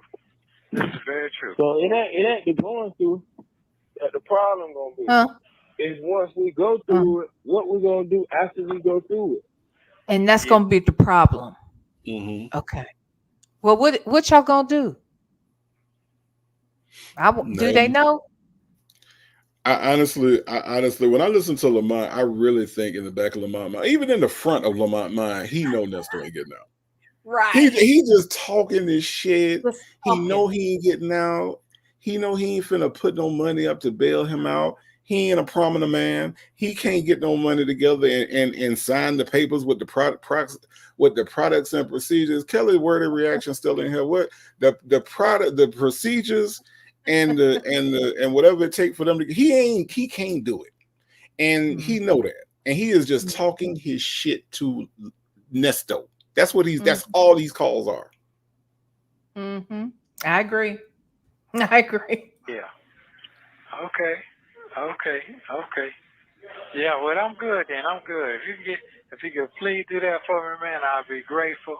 I'm already grateful, but more grateful. Happy Father's Day to you. That's tomorrow. I know I'll be here until 4th of July, but here's the thing though. You gonna be in there that 4th of July, the next 4th of July. And God willing, you gonna be in there the next 4th of July. If he don't take you home first, okay? Otherwise, if he don't take you home first, you damn sure gonna be in there till next 4th of July too. Okay. We should be getting out on 13th, hopefully. Hopefully that's gonna be the pray. But yeah, I'm good after that. You good? So I'm gonna take one step at a time. I don't think I'm gonna go stay over there. I think I'm gonna go stay at the. No, you gonna go back over there. You gonna go back over there. You just talking. You going back over there. That's your house. That's where you live at. That's your wife. You going home. I'm sorry. What's his house? Cause ain't she living with Tasha and Ronald? Or did she have her own place by this time? I think she had her own place at this point, and but either way, it ain't his house. No matter what house he's talking about right now, it's not his house. He ain't got no lease nowhere. Except that cell. Now that cell where he at right now, that he got a lease on. He got that. But there is no other place outside of Cobb County Adult Correctional Facility that Nesto calls home. I mean, he can afford the place he's at now. He can't afford to live nowhere else. He sure can't. Right now, he paying with sausage and cereal and whoever the hell else he can trade them damn pictures of Sonya to. Whatever's wrong with them. Whatever the hell's wrong with them to want to look at her. Oh, she can be find a fat dude in there. Because I would think a fat dude is about the only thing in there that would be interested in the fucking toothpick. Okay? Hell no, because the fat dude gonna be like, you teasing me. I want real food on this picture. What the hell? Right. I don't want no replicas of chickens and shit. I want real chickens, Nesto. Now go on and get me another picture. That's how that conversation goes. Oh, hell no. You go teasing these big niggas with some damn Sonya pictures? Oh, hell no. Right. With her standing to the side looking like a sheet of paper. Shit, looking like the toothpick on the way out the buffet. After been chewed and gnawed on. Hell yeah. No, man, don't play with them people like that. My daddy always had a damn toothpick in his mouth. Oh my God. Yo, child. That's the most that anybody could do with Sonya. I That's don't it. understand. Where you supposed to be at? That's where you supposed to be at. Like it, love it, or hate it. Goddamn it, you got to open up the door. You legally married and legally bonded. That's where you going until you get your shit together, and you're gonna stay over there as long as you need to. Yeah. Okay. All right then. Okay. So we ain't gonna do that. We ain't talking about going to stay at nobody's house, because that's abandonment, and she'll come with that shit. No, you going back home, and you gonna handle it from there. You know what? I didn't even think about that shit though. Yeah, you're right. You sure You right think about what, that. Damn it, you got a partner that's smart. That's abandonment. You're going back home. You're gonna build your wife. He said you got a partner that's smart. Talking about himself? I think he's referring to somebody that's not on the phone, because ain't neither one of these niggas smart about nothing. So I think he's talking about whoever he gonna call next. But no, neither one of these niggas could be classified as smart by anybody. Oh my God. On the help, look, V, on the help, on the help, she would have been like, "You is smart. You is."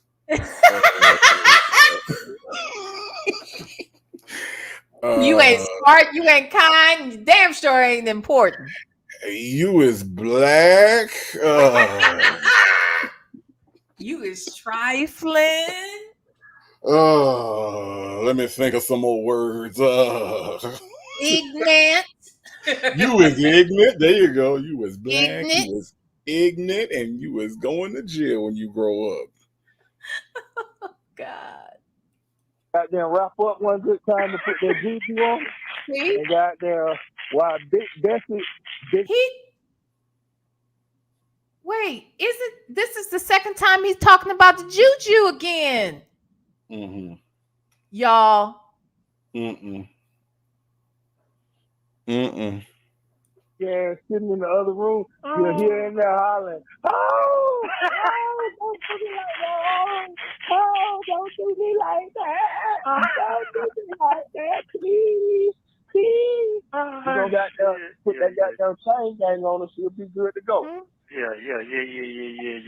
Once you got that gang on her, she'll be done forgot about all that shit. Yeah, you please sure. Don't do me like that, please. Yeah. I don't care what nobody say. I think there's more to this.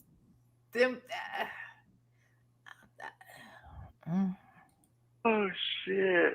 Yeah, you sure. That's right all you gotta do is drop that Django. That's all. Once you put that Django on, you'll be good to go. Yeah, that's true. This is true. You're funny. Oh, you hell. That's all you got to do. You ain't got to go through all that.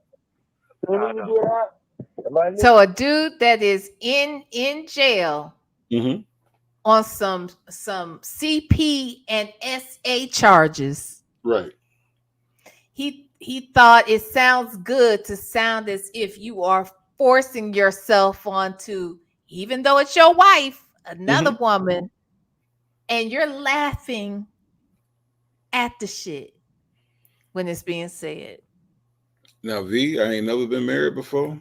You know, and I think the reason for that is because I wasn't born in Ohio where there was a VLenore that was waiting on me. But that's another subject. I've never been married before, V, but I'm going to tell you this. If another Negro was to talk about me and my wife in that manner, the last thing that I would do, the absolute last thing I would do is laugh. You would have heard some silence from me on the other end of that phone, especially with this high character, high moral man that Sonya keeps telling us about. And you not finna sit there and tell me about sexually assaulting my wife in order to get her to do the things I want for her to do. Mm-hmm. We ain't doing that, partner. That's not going to happen. And that's the way a real man would approach this. Number one, a real man wouldn't even be with have Lamont as a friend. But if some kind of way he crept into my friend's circle and this was the conversation I'm having, whether I'm in jail or not, this is not what we finna talk about. You know what I'm saying? We not finna have this line of But again, he's laughing from the bottom of his spirit. Like that laugh is coming out of his bowels. He is laughing hard at what Lamont is saying because he finds it entertaining. And even though he don't have the gumption to actually do the things that Lamont is saying, he still finds it funny that he's talking about his wife in that way. And that's the part that's the most disgusting about this entire conversation. I agree.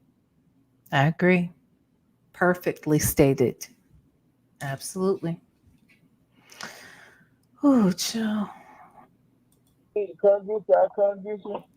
Take you home. You're going to go home. Party and make sure this dinner is ready when you get there. And let them know, goddammit, you coming home to your motherfucking house. And I don't give a fuck what nobody say. And goddamn shortly after 12:30 hit, Django is coming out. Get your ass in that goddamn room. All this motherfucking shit you been talking, bend your ass over. Goddamn, it's time for you to get a spanking now. Oh, You been goddamn bad, goddamn daddy home now. This shit been the same. Fuck wrong with y'all around here?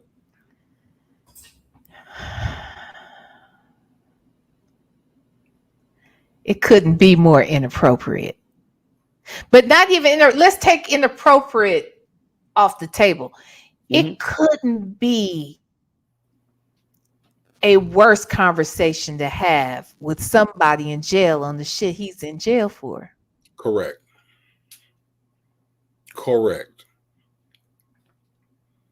This is what but to be completely honest with you, they can't help it. It's what's in them. It is what is in them that comes out. And just like we were talking about earlier when Nesto said they still telling versus they still lying. He can't help it. It's what's in him. It's all comes out. And so if Sonya, Nesto, Lamont, any of them are listening right now, hear my voice and hear me clearly. This is why we listen. This is why we listen. We listen so that we can understand the type of person that this is, so that we can be on the lookout for this type of dude. Because they didn't make just one Nesto. All right. Yep. There's a bunch of Nestos out here, but because of what you were saying or what we were talking about earlier, where there's like this presentation and I can do this and I can do that, it's hard for people to believe that this is who that person behind that facade really is. So this is why we watch, because it's fascinating to see behind the curtain. Because a lot of times we don't see behind the curtain. We just see what's being presented to us. And then we're, when the girlfriend calls her friend and it's like, girl, he's doing this and that. No, not him. Not him. He wouldn't. No, I talked to him. I met him. We hung out or whatever. That's not him. But this is who he is. And so this is why we watch, is because very rarely do we get to see what these people are actually like, how they actually think, the things they laugh at, the things they say. We don't get to see this all the time. So yes, we watch because we need to learn. This is all educational so that we can avoid Negroes like this. Yeah. It's a whole case study. It totally is. Totally. A cautionary tale. Okay. All of that. Fuck y'all think y'all is. Y'all don't run motherfuckers. And the thing too, and I'm not trying to be funny when I say this, I honestly don't know these people, this type of person. I maybe I've come across the person, but I certainly didn't see this side. Nobody that I deal with would ever condone any of this type of talk. It's like, I don't understand it. I just don't understand how these people, they have no respect for anyone, not their own children, not their spouses. They have no respect for anything. It's all about whatever is self-serving. I don't know these type of people. Right. So to me, it's kind of like, I don't know. It is like a whole, like, I feel like I'm in um like on a safari, and I'm looking at Right. this wild animal, Yeah. and how they go about living their life. Because this is crazy to me. Shit around my goddamn house. I'm legally buying it. This is my motherfucking house. Really? You don't like it, try to evict me then, goddamn it. Hey, look here. And next week you paying all the bills. Get your ass in that goddamn room. Told you one goddamn. Oh, don't do me like that. Oh, don't do me like that. Shit, hey, look at me. Oh my god, boy, you made me laugh like a motherfucker. Boy. Really? Oh, I'm trying to tell you, oh, don't do me like that. oh, Don't do. I'm telling you the truth. you tell I'm me the truth. goddamn giving it to you. I'm telling you, that's exactly what you do. Grab me by my mother. I went, good try to get in that goddamn room. What the fuck you said? Who the fuck you think you was talking to? I ain't none of the motherfucker. Don't do me like that. Don't do me. I don't give a fuck. Get that bitch up out of here. Right now. That bitch got the door. This ain't none of them motherfucking house. Who told you to move that hoe in anyway? He talking about me. Yeah, He yeah. talking. You let him talk about me. Bend your ass over. Goddamn it. You finna shit. get goddamn spanked all night. Goddamn it. Oh my Talk god. down on Django. Yeah, Django's. Told you about fucking with me. Goddamn it, shit, nigga. We ain't goddamn soft. This is my goddamn house. Yeah, this is true. This is true. Could have hit me with that. I can't. This is ridiculous. Yeah. We still banned it. We still legally. Were you about to say something? I'm sorry. No, I wasn't, but let me just say that this is the reason why, like, and I go back to Sonya because she sticks up, she don't think this man shit stink. And I just go back to what he's been accused of. And when you match what he's been accused of with this conversation, it makes perfect sense. We know who he is. You know, we know who this guy is. And, and it's kind of like, it reflects more on her than it does those of us that listen to these conversations and indulge in these conversations. It reflects more on her psychosis and what's going on with her, because you hear this, you can pretend like you don't hear this, but you hear this. And it's not even hearing this in this call. You hear this in the conversations that you all have. Vic to the Veil. Vic to the Veil said, my abuser literally dragged me, kicked me, and spit on me after a beautiful dinner. That's how I found out he was a monster. So, what I'm hearing you say, Vic to the Veil, is sometimes these men tell each other these stories, or they share these. I'm not saying men, I'm not saying all men, I'm saying these types of men, right? They share these things with one another, or they tell these stories around others, and people probably think it is a joke, and it may be an actual truth of what some woman has just experienced. Is that what I'm hearing you say, Victor Veil? First of all, thank you for sharing. Thank you for your transparency. Absolutely. And so sorry that happened to you.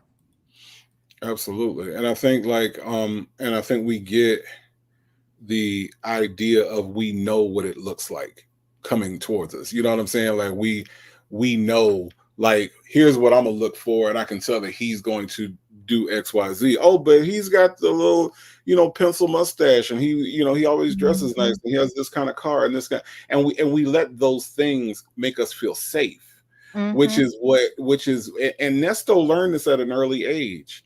He learned that if I just go to the right barbershop or cut my own hair, or however he got to cutting hair, then it's not going to matter what my record is. It's not going to matter what I've done. None of that stuff is going to matter to the right person that looks for the right thing that I'm going to show you. I'm going to show you these things on purpose.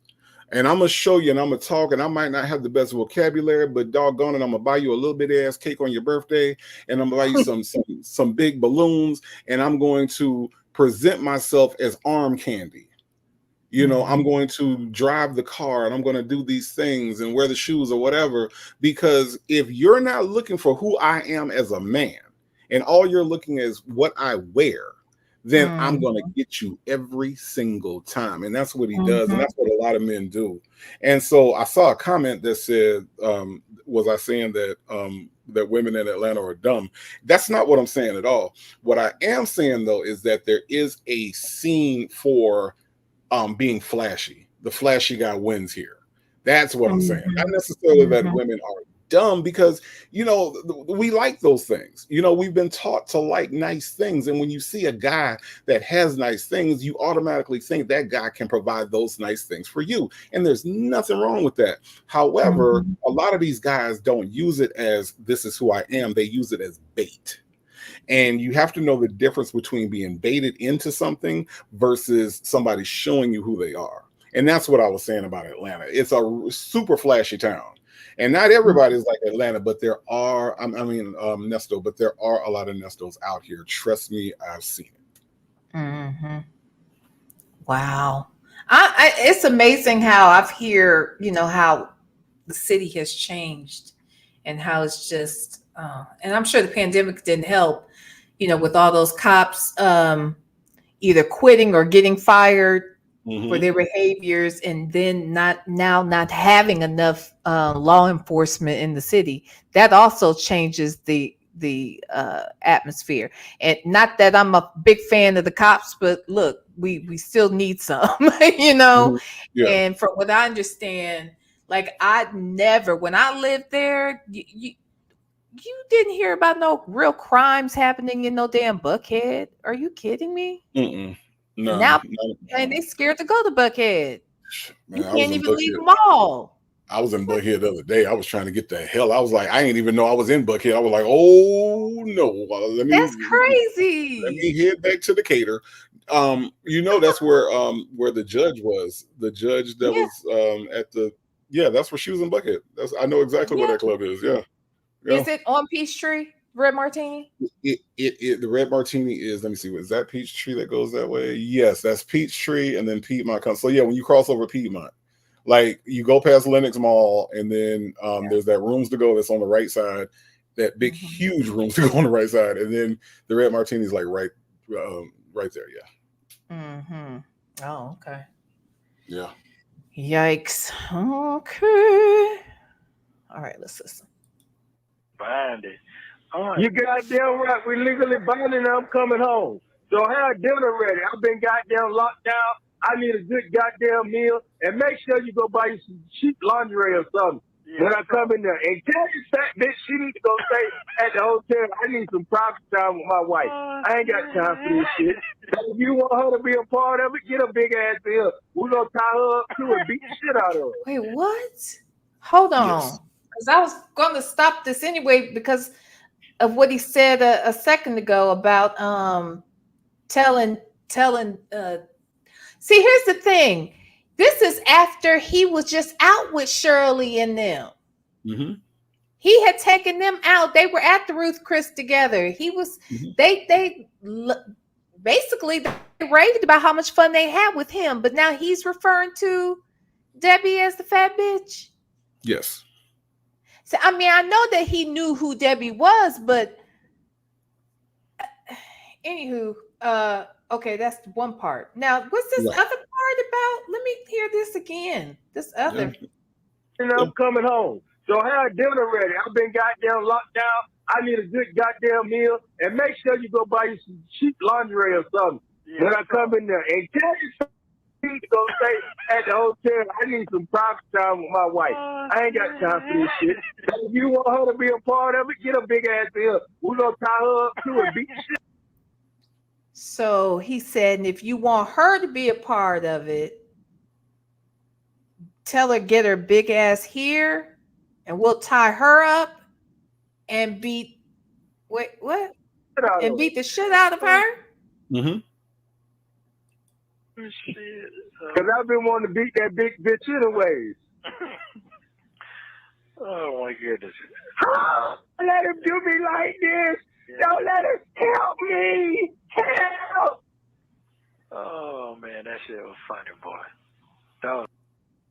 That's funny. Now you heard him out of his own mouth. That was funny. That's what Nesto said. We ain't put words in his mouth, Sonya. We ain't put words in his mouth and make him say or sound like or change the narrative or situation or ride or whatever you be saying. No, that is not what's happening right now. He said out of his own mouth, that was funny. Mm-hmm. Oh, funny. Yeah, you have me rolling, bro. Because you got your facts together. Because you got your facts together. Right. What facts did he have together? So are we suggesting then? Okay, call me slow, okay, and I am what I am. So he just described all the shit that sounded like he playing or he's saying this is what you should do, but Nesto is saying on the back end of this, that was funny. You got your facts together. So are we to believe that maybe even Nesto has shared things with Lamont and he may have been talking about something that is maybe something at some point, maybe Nesto has acted out in that way. That's how they do sometimes. Like, what do you think? I do believe that's the case. No. I think in order think about the level of comfort it would take and I'm just thinking about me as a man. I don't know how women engage in conversations, but as far as me as a man talking to another man, like I got friends that are married, and when I talk about their wife, it's in the most respectful and because I don't want nothing to be misconstrued for nothing else, right? Mm-hmm. So when one of my partners called me and I'm like, yeah, what's going on? How's your wife? Blah blah blah. Okay, cool. If I know her well enough that I might make a joke about whatever, but that's it.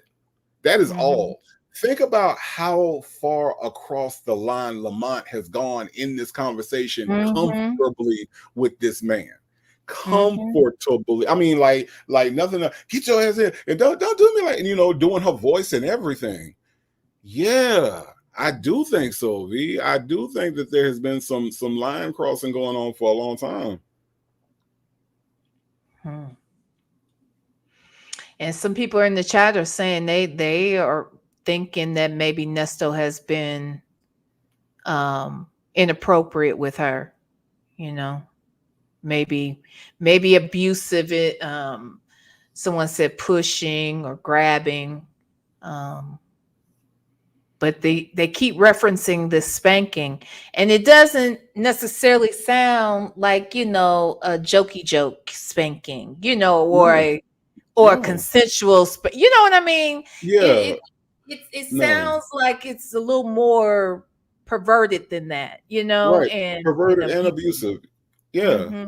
And I think I think when I first heard this call, that's what caught me off guard was that, wait, you talking about this man's wife like this? And he is just cracking up. Like, I mean, I don't know how much room he got in the cell to be on the floor, but if he could be on the floor, he would have been on the floor laughing. I think I heard tears coming out of this man. I mean, he's laughing hard. And there is just no way that like my wife would just be in this man's mouth like that. Like, you just not gonna talk about no, we're not doing that, dog. Like, not even my wife. If I'm dating somebody and we are dating, you not gonna talk about my girlfriend like that. Right. No, that's my wife. I mean, no, you just not anybody that I care about. You just not finna reenact them being beaten and sexually abused and their friend. Oh, she want to be a part of it, and we'll tie her up too. Like, that's just not that level of comfort is shocking, and that level of comfort is really, really like it's weird. That is really weird. Eve B said Nesto isn't bothered by it. He does, Shirley, and that might be true. Correct. Well, I definitely don't think he loves anybody, to be quite honest. Not his kids, not Shirley, nobody. Right. Kelly's wordy reaction says Don't do me like that sounds like a quote. I didn't think of that, but child, that He might be. did say it. He did say it more than once. I agree. Yep. It doesn't sound like it was off the cuff. You know what I Yep. mean? Like it does sound like something that he's heard her say before. Child, this shit is deep. This is look. I'm telling you.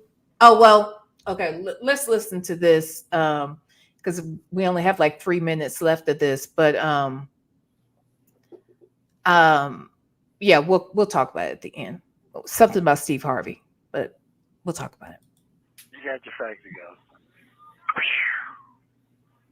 Man. What'd you say? Hello? Can you hear me?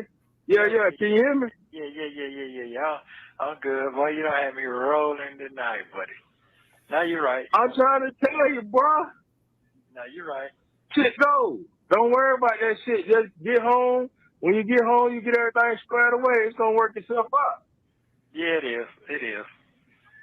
No, You can't help because people are led by others. We all strong in different areas. I'm strong in certain areas. You strong in certain areas. But we ain't led by wrong people. But that's not to say other people are not led and influenced by their friends. Because influence is what run the world. Social media. Motherfuckers influenced by that. Them bitches and niggas broke. But they steady trying to compete with broke people. that's true. Now you right about it. Boosie say he rich, but as soon as the feds picked him up, he trying to sell his car. T.I. say he rich, but as soon as the feds picked him up, he trying to goddamn borrow money from the bank to get out on bond. So I don't know what they're talking about. That makes sense. What made sense? What does that have to do with what we talk? What is going on? Oh, I didn't follow. Wait a minute. What the hell? What did I just hear? No, honestly. You and your Christian ears, listen, V. He said that these people ain't got no money. You think they got money, but they ain't got no money because see, when they get in trouble and go to jail, they sell stuff to get out of jail. And he don't feel like that make you a rich person. You should just be able to just give them money and just get out of jail. Just like he did for nope. Ernesto. Nope. That didn't happen for Ernie. Okay. But anyway, that's what he was saying, V, is that these people are broke and he ain't. Because when it come down to getting out of jail, he know how to pay the money. That's what he said. Oh. This fool. He's Makes sense. Yeah, you're right about that. You're right about that. So we ain't finna pay that shit no attention, bro. No, Fuck not at all. No, fuck that shit, man. We don't move like that, bro. We self-sufficient, nigga. We've been doing this shit for 15, 20 years. You have 1 minute remaining. what y'all been doing? Dodging the collection agencies? What do you mean? You've been doing what? Scamming? What if you've been out here doing 15 to 20 years? 30 years, bro. We ain't worrying about that shit, man. Goddamn, we're gonna tighten up the belt on them. yeah, this is true, and I absolutely understand. I appreciate. Fuck around and take that leather belt and wrap it around big girl throat. And her ass to be somewhere goddamn over there in the corner getting choked out. What? Yeah, well, hey. Like, what? The fuck? Wait, what? Hold on. 15, 20 years. You have I can't 1 again. minute remaining. 30 years, bro. We ain't worrying about that shit, man. Goddamn, we're gonna tighten up the belt on them. Yeah, this is true, and I absolutely understand. I appreciate. Fuck around and take that leather belt and wrap it around big girl throat. And her ass to be somewhere goddamn over there in the corner getting choked out. Yeah, well, hey. Like a choke chain. You know, the ending is coming. The ending is coming. I feel all that's coming. The end is coming. Her big ass better go be back with her husband. He don't want a fat ass. That's why he put her out. That's why he didn't want him. So right. She thought she was gonna use him for the money. He put her out. So don't get your funky big ass up out of here. Get your big funky. You remember me? Bitch, I don't know who you is. Oh, wow. Yeah. Hey, that's Oh, I like your bald head. Ain't no need of you liking it. Ain't no need of you like. Ain't nothing about me you like. Thank you for using Global Telling. Thank you for watching. Wow. Now, VLenore, Huh? I'm about to blow your mind. Uh-uh. About to blow your mind. Check this out. Now, you heard old Lamont. He sounds like he is a sexually aggressive person. Mm-hmm. Who else have we heard on these calls that likes to be sexually aggressive? Oh, yeah, Sonya. Oh, yeah. Oh, yeah. Oh, yeah. Oh, yeah. Mm-hmm. Yeah. Mm-hmm. Yeah. You can't tell me that Lamont and Sonya Ain't hooked up? There you go. Yeah, Because I can't. everything that he was talking about in this call is right up her alley. Mm-hmm. Mm-hmm. Mm-hmm. I like to be chill. Oh, look at your neck. Oh, look at your neck. Oh, I just like. And what that mean when you be talking about my neck there? What that mean? I don't understand what you're talking about with neck there. Well, I just like to grab me by my neck, and then it's like to be, and it's not to be. So you want me to? You want me to? You know, he having a hard time comprehending. But I bet Lamont didn't when she told him. I bet Lamont. Well, I want to hear. I want to hear that call though, where y'all didn't you tell me about the call when Lamont and Sonya seemed like they were in the same room together? I've heard of that call. I don't remember that, so I don't remember that being a prominent thing. But you know, hey. Okay, so maybe it wasn't you. Someone said, and I've heard this from more than one person, that there is a call where Sonya is talking to Nesto, but then Lamont is in the background, and that was a recent call, somebody said. Which call, Vicky? Do you remember which call that was?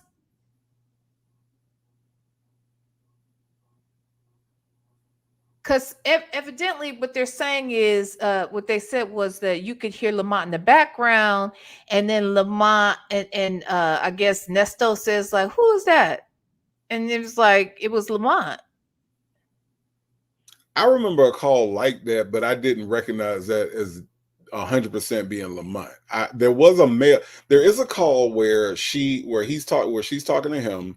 There is a male voice, and she says something to him. But I don't know if that was the same call or if that was Lamont. But there have been instances where there have been dudes in the background.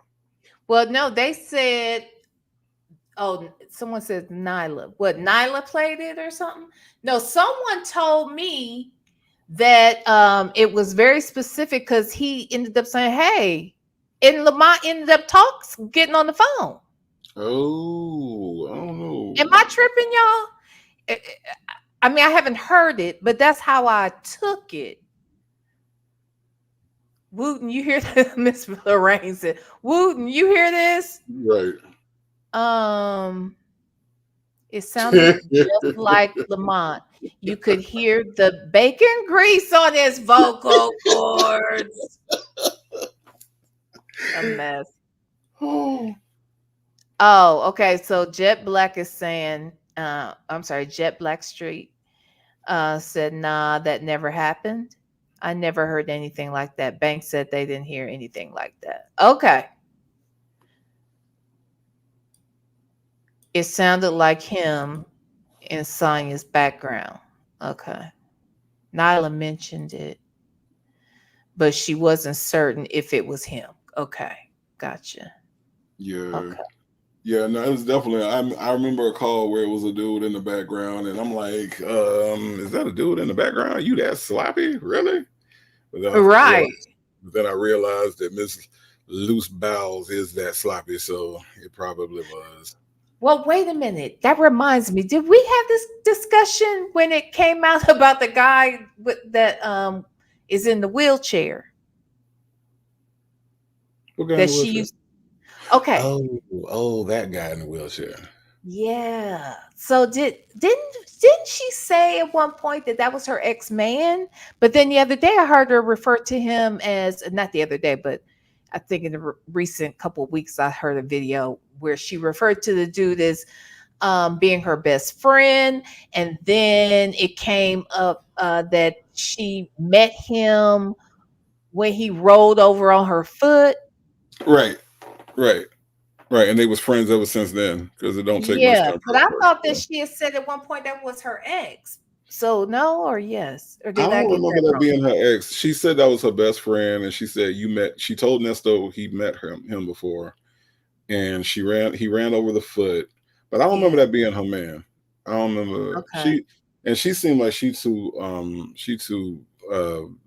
materialistic for that to be her man. Like the wheelchair would have had to been a Mercedes wheelchair with a Louis Oh. Vuitton belt. A Mercedes wheelchair? Right, right. Okay. The wheelchair would Okay. have had to been in the pursuit of perfection. Okay. Um, I was trying to think, was there something else I wanted to say about that? I'm just tripping. I wish I knew where that call is. Victor Bell. A man answered the phone in the background, and it was very similar to his voice. She sounded like she was moving away, but she's always talking about him early on, and now she doesn't talk about him. Yeah. So here's the thing. Oh. This is what I was going to say. I believe. Okay, well, first of all, I mentioned, let me say this. I mentioned a few weeks back that that I knew for a fact that the DA's office, I should say allegedly though, but I believe the source. I just put it this way, Mhm. had been in touch with Steve Harvey. I said this weeks back, right? Yes, you did. Then today I happened to be listening to whose video was it? I want to say it was Houston Foodies video today. And something came up. She was doing a reaction to a Sherelle's World, or what's her name? Isn't that Sherelle? Yeah, Sherelle's World. Mhm. Um where she was doing commentary on this story, but most specifically, she was talking about Shirley and based upon some phone call. And she was saying that they were basically poking holes in the way in which Shirley was conveying what she had learned from the Ah, authorities. Yeah. yeah, yeah. And they kept pressing the issue that they felt like Shirley had been talking to the authorities. I said that too. I think we're going to see very quickly. This is why I really, really want there to be a trial, because all of that shit's going to come out.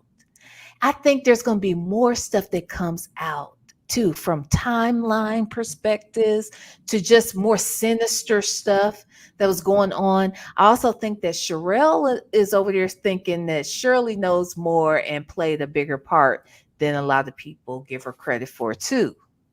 You heard that part? Yeah, I think so, and I think because we've heard this stuff hundreds and hundreds of times, but I think I was listening to the same thing, and it kind of it struck my ear a different way today, and I was like, Mm-hmm. wait, that is true. Why did she say that in Mm-hmm. that order, or why did she say, you know, she said, because remember the one thing they pointed out that I didn't really think about was when he said, "How did they know where your beauty shop was?" Yeah. And then she said, "I don't know." But then a few minutes later, she said, "They said they tracked it on the radar." Well, you just said you didn't know how they tracked your car, and then you turned around and said that they told you how they tracked. It's if you there are a lot of inconsistencies when they pointed them out. I was Mm-hmm. like, "Oh, you might be on to something," because I had never thought of that. As many times as I had heard that call. Mm-hmm. I do think though, like when she was saying that maybe some stuff Shirley did sign, like maybe Mhm. everything wasn't a forgery. She did. They made a point to say too that the police would never talk to them out on the street. Well, here's the thing. Now, this is the thing that I thought sounded interesting. Now, Mhm. I'm not going to say that a cop might not. I mean, they do it on TV. This is all I know. They Mhm. do it on TV. They see you on the street. They may ask you a question or two, and you either engage or don't, and then they, that's it. But the one thing that stood out for me was, why would they say we're coming back to get the wedding ring when she's right there with it on her finger? Yeah. Yeah. Yeah. I don't know. Shirley, yeah, there's a couple calls when you think about everything that's happened and go back and listen to them. Shirley seemed kind of suspect. Like, Yeah. you've been, and I think in that call she might, because remember the one thing that we said from the beginning when we first heard the call where she got her car taken, she awfully calm about that.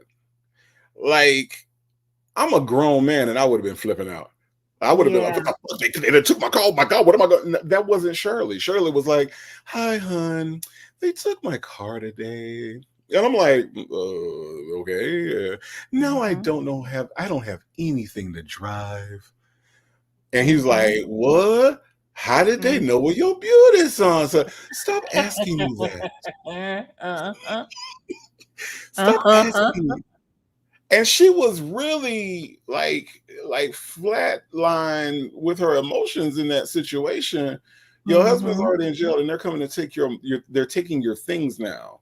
And they said, you don't know who he is. You don't know who you've married. What? Wow. That's when he was in his what wow face.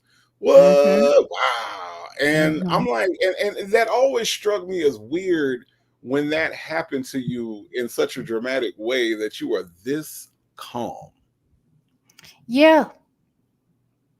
And if they've tracked you on the radar, why would they have to wait till you got to your hairdresser to get it? Why they could have got it at any moment because they can always track it down. Like, I don't know, just Yeah, little shit like that. And that's why I'm saying, and if they did track it down to where you are and they want both the truck and your wedding ring, why wouldn't they take both of them at the same time when they'd have a warrant for both? Because they're looking to, I mean, none of it makes sense. I never thought about it before until Sherelle's World said it. yeah, And it's kind of like, yeah, I think she's covering. I did say, though, that this part I did say that I felt like she was in I remember the way she broke the news to him that Sheridan had been down there to talk to him. yeah, That conversation sounded very forced and weird. yeah. And do you remember people thought that phone calls from prison had edited? Like they thought that she had cut it because he was like, yeah, ha, ha, oh, Sheridan went down there today. Yeah, That's how exactly. abrupt it was. Exactly. And then she said, and oh yeah, it happened a few weeks ago, but I forgot to tell you. What? Yeah.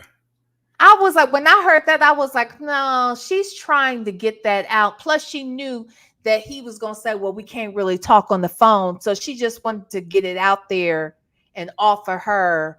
I just feel like she was trying to cover her bases with him. Yeah. Yeah. Yeah. Yeah. Yeah. The calls are recorded. She's trying to get a certain response, and she's Shirley Strawberry. She's not, Cody Banks. She's not, she's not a one of Charlie's Angels. She's Shirley Strawberry. So, it came across as really awkward because she don't know what she's doing. They probably told her how to steer the conversation or what they're trying to get at, but it came across as really awkward, and we as the audience are listening to it going, that was weird. Well, it was weird because she don't know how to, she didn't know how to put that together. It wasn't like a read for one of the advertisers at the radio station. It was trying to, get dirt on a husband to these people. But I really do think after listening and reconsidering everything that I thought I knew about those conversations, I'm starting to believe that she was in touch with them too. Mm-hmm. Mm-hmm. Yeah, I was reading what folks are saying in the chat about, there are, I think that there are a number of people that are questioning. Okay, well, let me ask you this. They keep mentioning this unindicted co-conspirator. Mm-hmm. Everyone says they think it could be the Dominique person, right? Mm-hmm. Could be. Mm-hmm. Do you think it could be anybody else? It is absolutely Earl Lamont Dunbar. That is who the co-conspirator government name on the papers. When y'all see it, it's going to say Earl Lamont Dunbar. And you think that he is the co-conspirator, and that's why he has. Okay. I think that's why he is. That's why he is. I can't get you out. The money ain't a thing. I would do it. This is why he's keep your head up, keep it pushing, or whatever he be saying. I think he's all of that, because here's what I think happened early on that we don't know about. And again, this is just my creative imagination looking at this whole situation. I believe that when the whole thing came out about the lawyers and the pretending to be the lawyer, he also pretended to be the lawyer. I believe that on that they called him in and he told them everything. Yeah. Okay. And I believe that, and I think that Erica know about it because they probably told her that they also had his testimony and what he said and his side of the story. And I think that they told Lamont, look, bruh, we got you. And we're going to need you to come in on this thing. And so whenever he talks to Nesto, it's a really shallow conversation, because he can't let on any of this stuff. He got to keep pretending like, yeah, bro, we gonna do this. You want me to call you back? You want me to put some more holes on the line? All of this stuff, because he doesn't actually want to have an actual conversation with Nesto.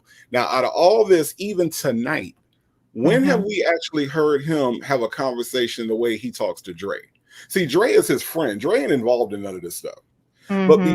But because Lamont is involved in all this stuff, and they got Lamont on some of these charges too, all he talks about is, man, I'm gonna beat this and I'm gonna do this and I'll switch it up, and he does everything but have a real conversation. And if you notice, he has that one canned response whenever Nesto tries to have a conversation with him. When he tries to discuss the charges, you can tell that Lamont is zoned out. He doing something else, and then at the end, he said, just keep your head up and stay focused and keep it pushing. That's his canned response to whatever Nesto said. To the point where Nesto said, it was one call where Nesto was like, okay, like the response did not fit what he said. But Lamont can't have a deep, serious conversation with Ernesto because he's the unindicted co-conspirator.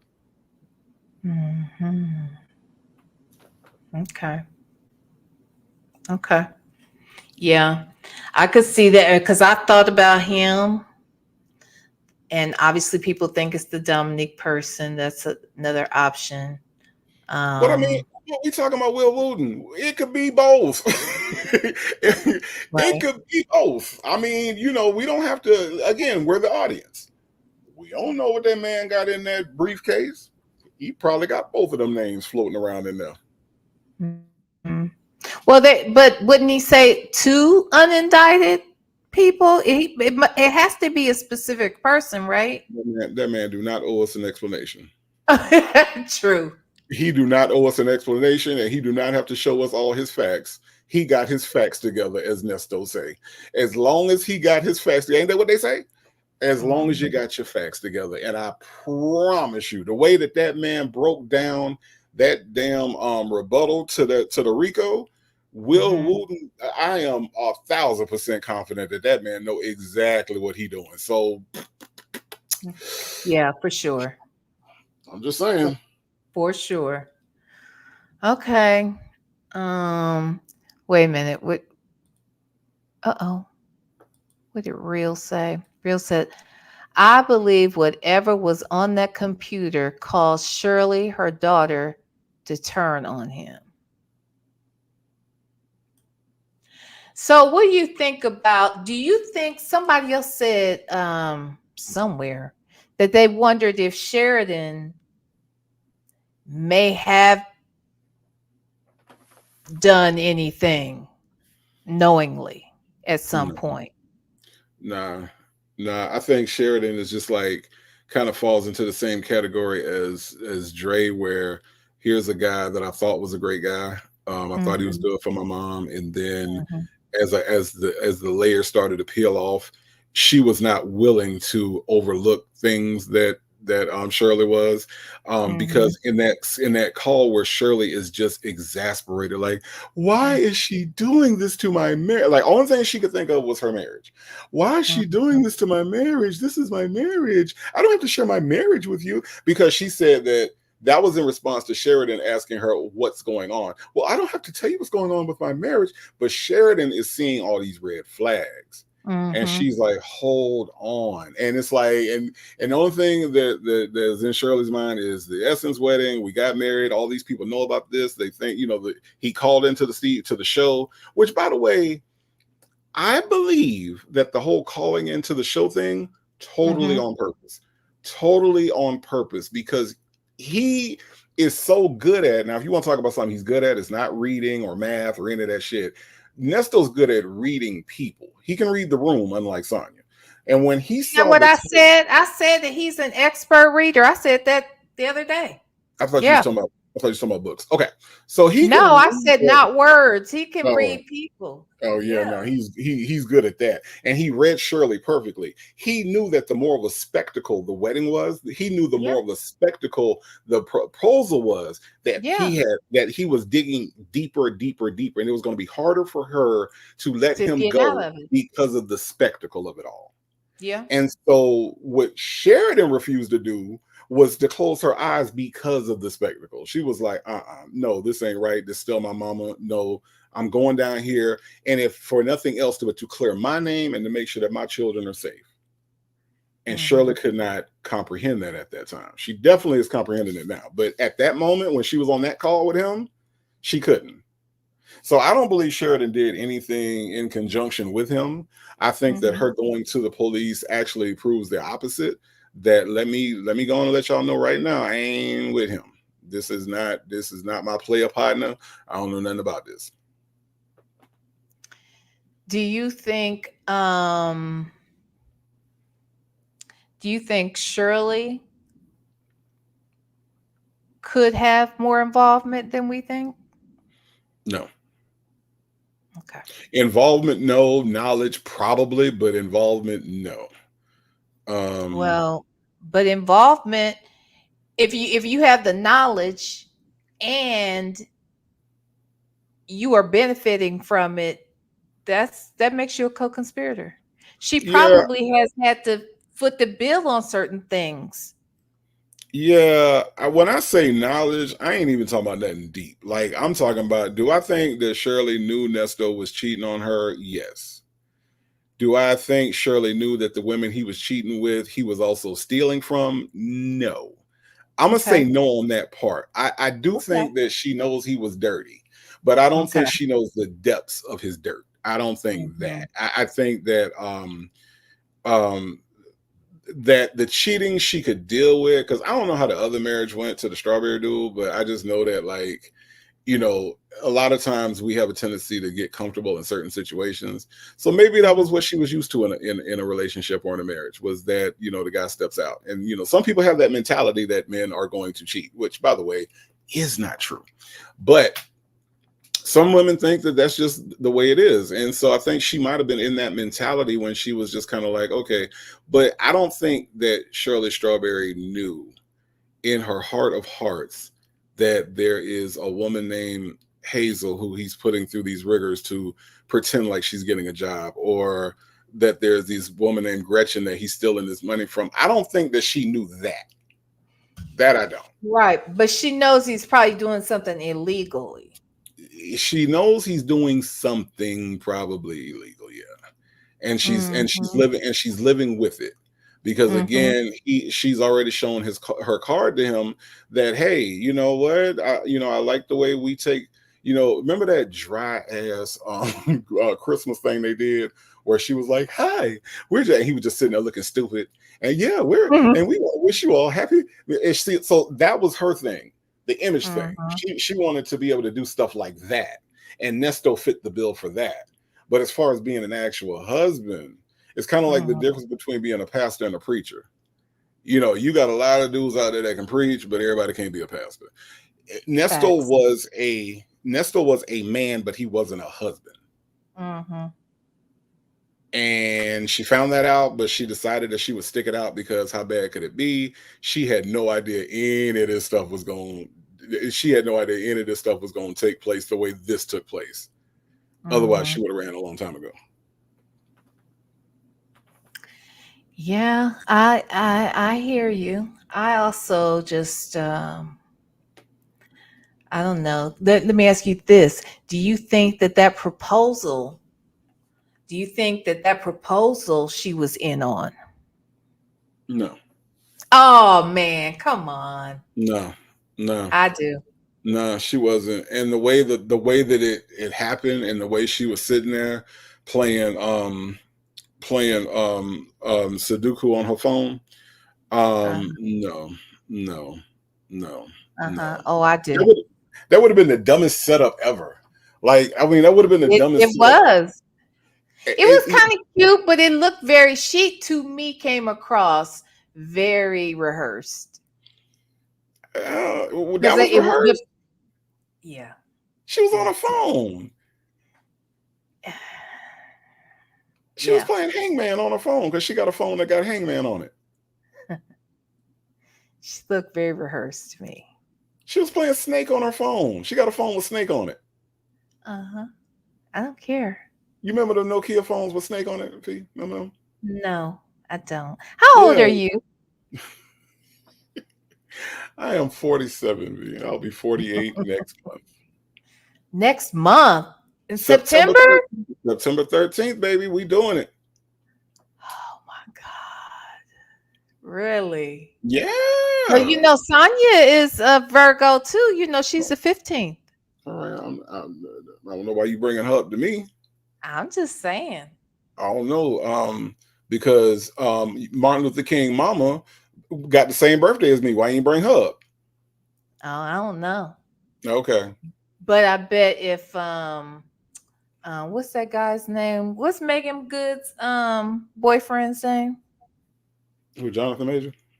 Jonathan Majors. I bet he knows uh all about that birthday. All about what birthday? You said Martin Luther King's whose His birthday? mama? Martin Luther King mama? Okay.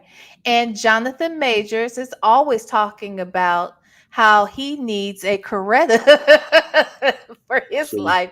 He's obsessed with the King family. see, I'm just saying Jonathan see. Majors would know. Well, how about this? How about when in reference to my birthday, we talk about anybody but Sonya? How about that? Oh, no, we can't because you're so close to her birthday. But I'm not. Surely that means that the two of you have a lot in common. We have nothing in common. I mean, We're we're both both guys. black. We're both guys. So, there's that. There's that. Yeah, you're There's both, that. two dudes, Yeah. Because remember, there's 9 of them and 3 of them are boys. Remember that. 3 of us are boys. 3 of us are boys. I was like, wait, what? Even Nesto was Right. like, Right. 3 Look, of you is boys. when you confuse that nigga, wait, what? Huh? He woke Huh? that shit up like, wait a minute now. I 3 didn't of us know are this. boys. You forgot to tell me that part. And I'm you like, telling what? me this on this recorded line? I'm You like, know what? how these bitches be out here leaking these calls? I'm How like, dare what? you tell me that you're trans? What? 3 of us are okay. All right, go ahead. Go ahead, Nesto. Be This is how you open-minded with your relationship choices. That's what I'm talking about. right. because you're gonna need to be open-minded for the next 20 years. So that's it's a good way to start. No, But he no, got to be open-minded because he can't get it up anyway. That's why he's using them toys anyway. So he's probably relieved he's in there. yeah, that is a lot of pressure off of his shoulders. Absolutely, He absolutely. doesn't have to please anybody at this point. Sure don't, except probably Bubba once a Bubba. month. Yeah, Did you say Bubba? Probably Bubba once a month. Yeah, I said Bubba too. We said it together. Yeah. That doesn't, Oh my God. that doesn't bode well if we Bubba. both said it. Yeah, Bubba. Yeah. VLenore, what are you going to do for my birthday? This ought to be good. I don't know, because my ex-husband's birthday too is right there. And 3 ex-boyfriends, my favorite cousin, and one of my best girlfriends in the whole wide world. Okay. I mean, just that's say a nothing. lot of people. Just say So nothing. I can give you all of y'all a big, community party. That's fine. That's fine. That's fine. I'll come to your community party. I don't even know what that is, but that's fine. I'll come to your community. I mean, that it's so many of y'all that maybe we just do one party. There's only one me, There's only one me. Yeah, but I'm that has to count for something. September. Huh? That has to count for something. There's only one me.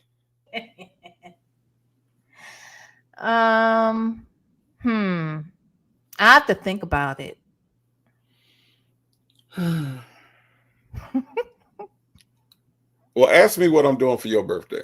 What you doing for my birthday? I am going to make sure you have the best perch and the best Texas Pete hot sauce that you have ever had in your life. That's what I'm going to do. And I don't care if there's 13 other birthdays around your birthday. I don't care if the king come and lay an egg on your birthday. Guess what's going to happen? It's going to be all about VLenore. That's what's going to happen. Okay. That's a good answer. I'm just letting you know. Hey, I'm glad. Look. Yeah. And I'm going to hold you to it. How about that one? Okay, all right. Let's say I'm shooting my shot, and I would say you are absolutely right. Hilarious. Oh God. All right. So around what time are you going to premiere the Sonya letter on Sunday?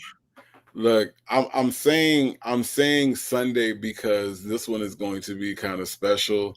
And I'm sitting here right now. If you all could just see right now, I got 2 cameras looking right at me right now. So new camera came in today, so I'm going to get some stuff done, and it's going to be super. It's going to be Marvel like secrecy around how this is going to be shot, but it's going to be good. Oh, I can't wait. Yeah. Yeah, I'm about to drag. I'm about to drag that one. Okay. Well, look, I still need to understand around. Is it going to be like a Sunday night kind of thing? It'll be Sunday evening. Yeah, it'll be Sunday evening. Yeah, because I'm gonna spend from the time we get off this call all the way to Sunday evening is Project Sonya's letter. That's okay. That's why I say I got both of my cameras, the batteries are charged, I got my lights, I got everything is gonna be happening. I'm setting up, I'm writing scripts, I'm doing the whole thing, so it's gonna be good. Okay. Well, we can ready to get off of here then. All right, y'all. Let's get off of here so that Native can get to work so we can have a letter to listen to on Sunday. Yay! Ooh, to Sonya. Sonya, I hope you're listening. You ain't gonna like this shit. I'm just telling you that right now. She's listening. I hope Hi, so. Sonya. I hope so. Hit the cash up, Sonya. You owe me some money right now. A mess. Thank you, Native. Thank you, everybody in the chat. Thank you to the moderators, guys. If you didn't hit the like button on the way in, please, please, please do me a favor and hit it on the way out. And don't forget, Native's Cash App is $Reed, REED 850 if you want to bless him. All right. That said, I'll holler at everybody later. Bye, Native. Thank you. Love y'all. Bye. Oh,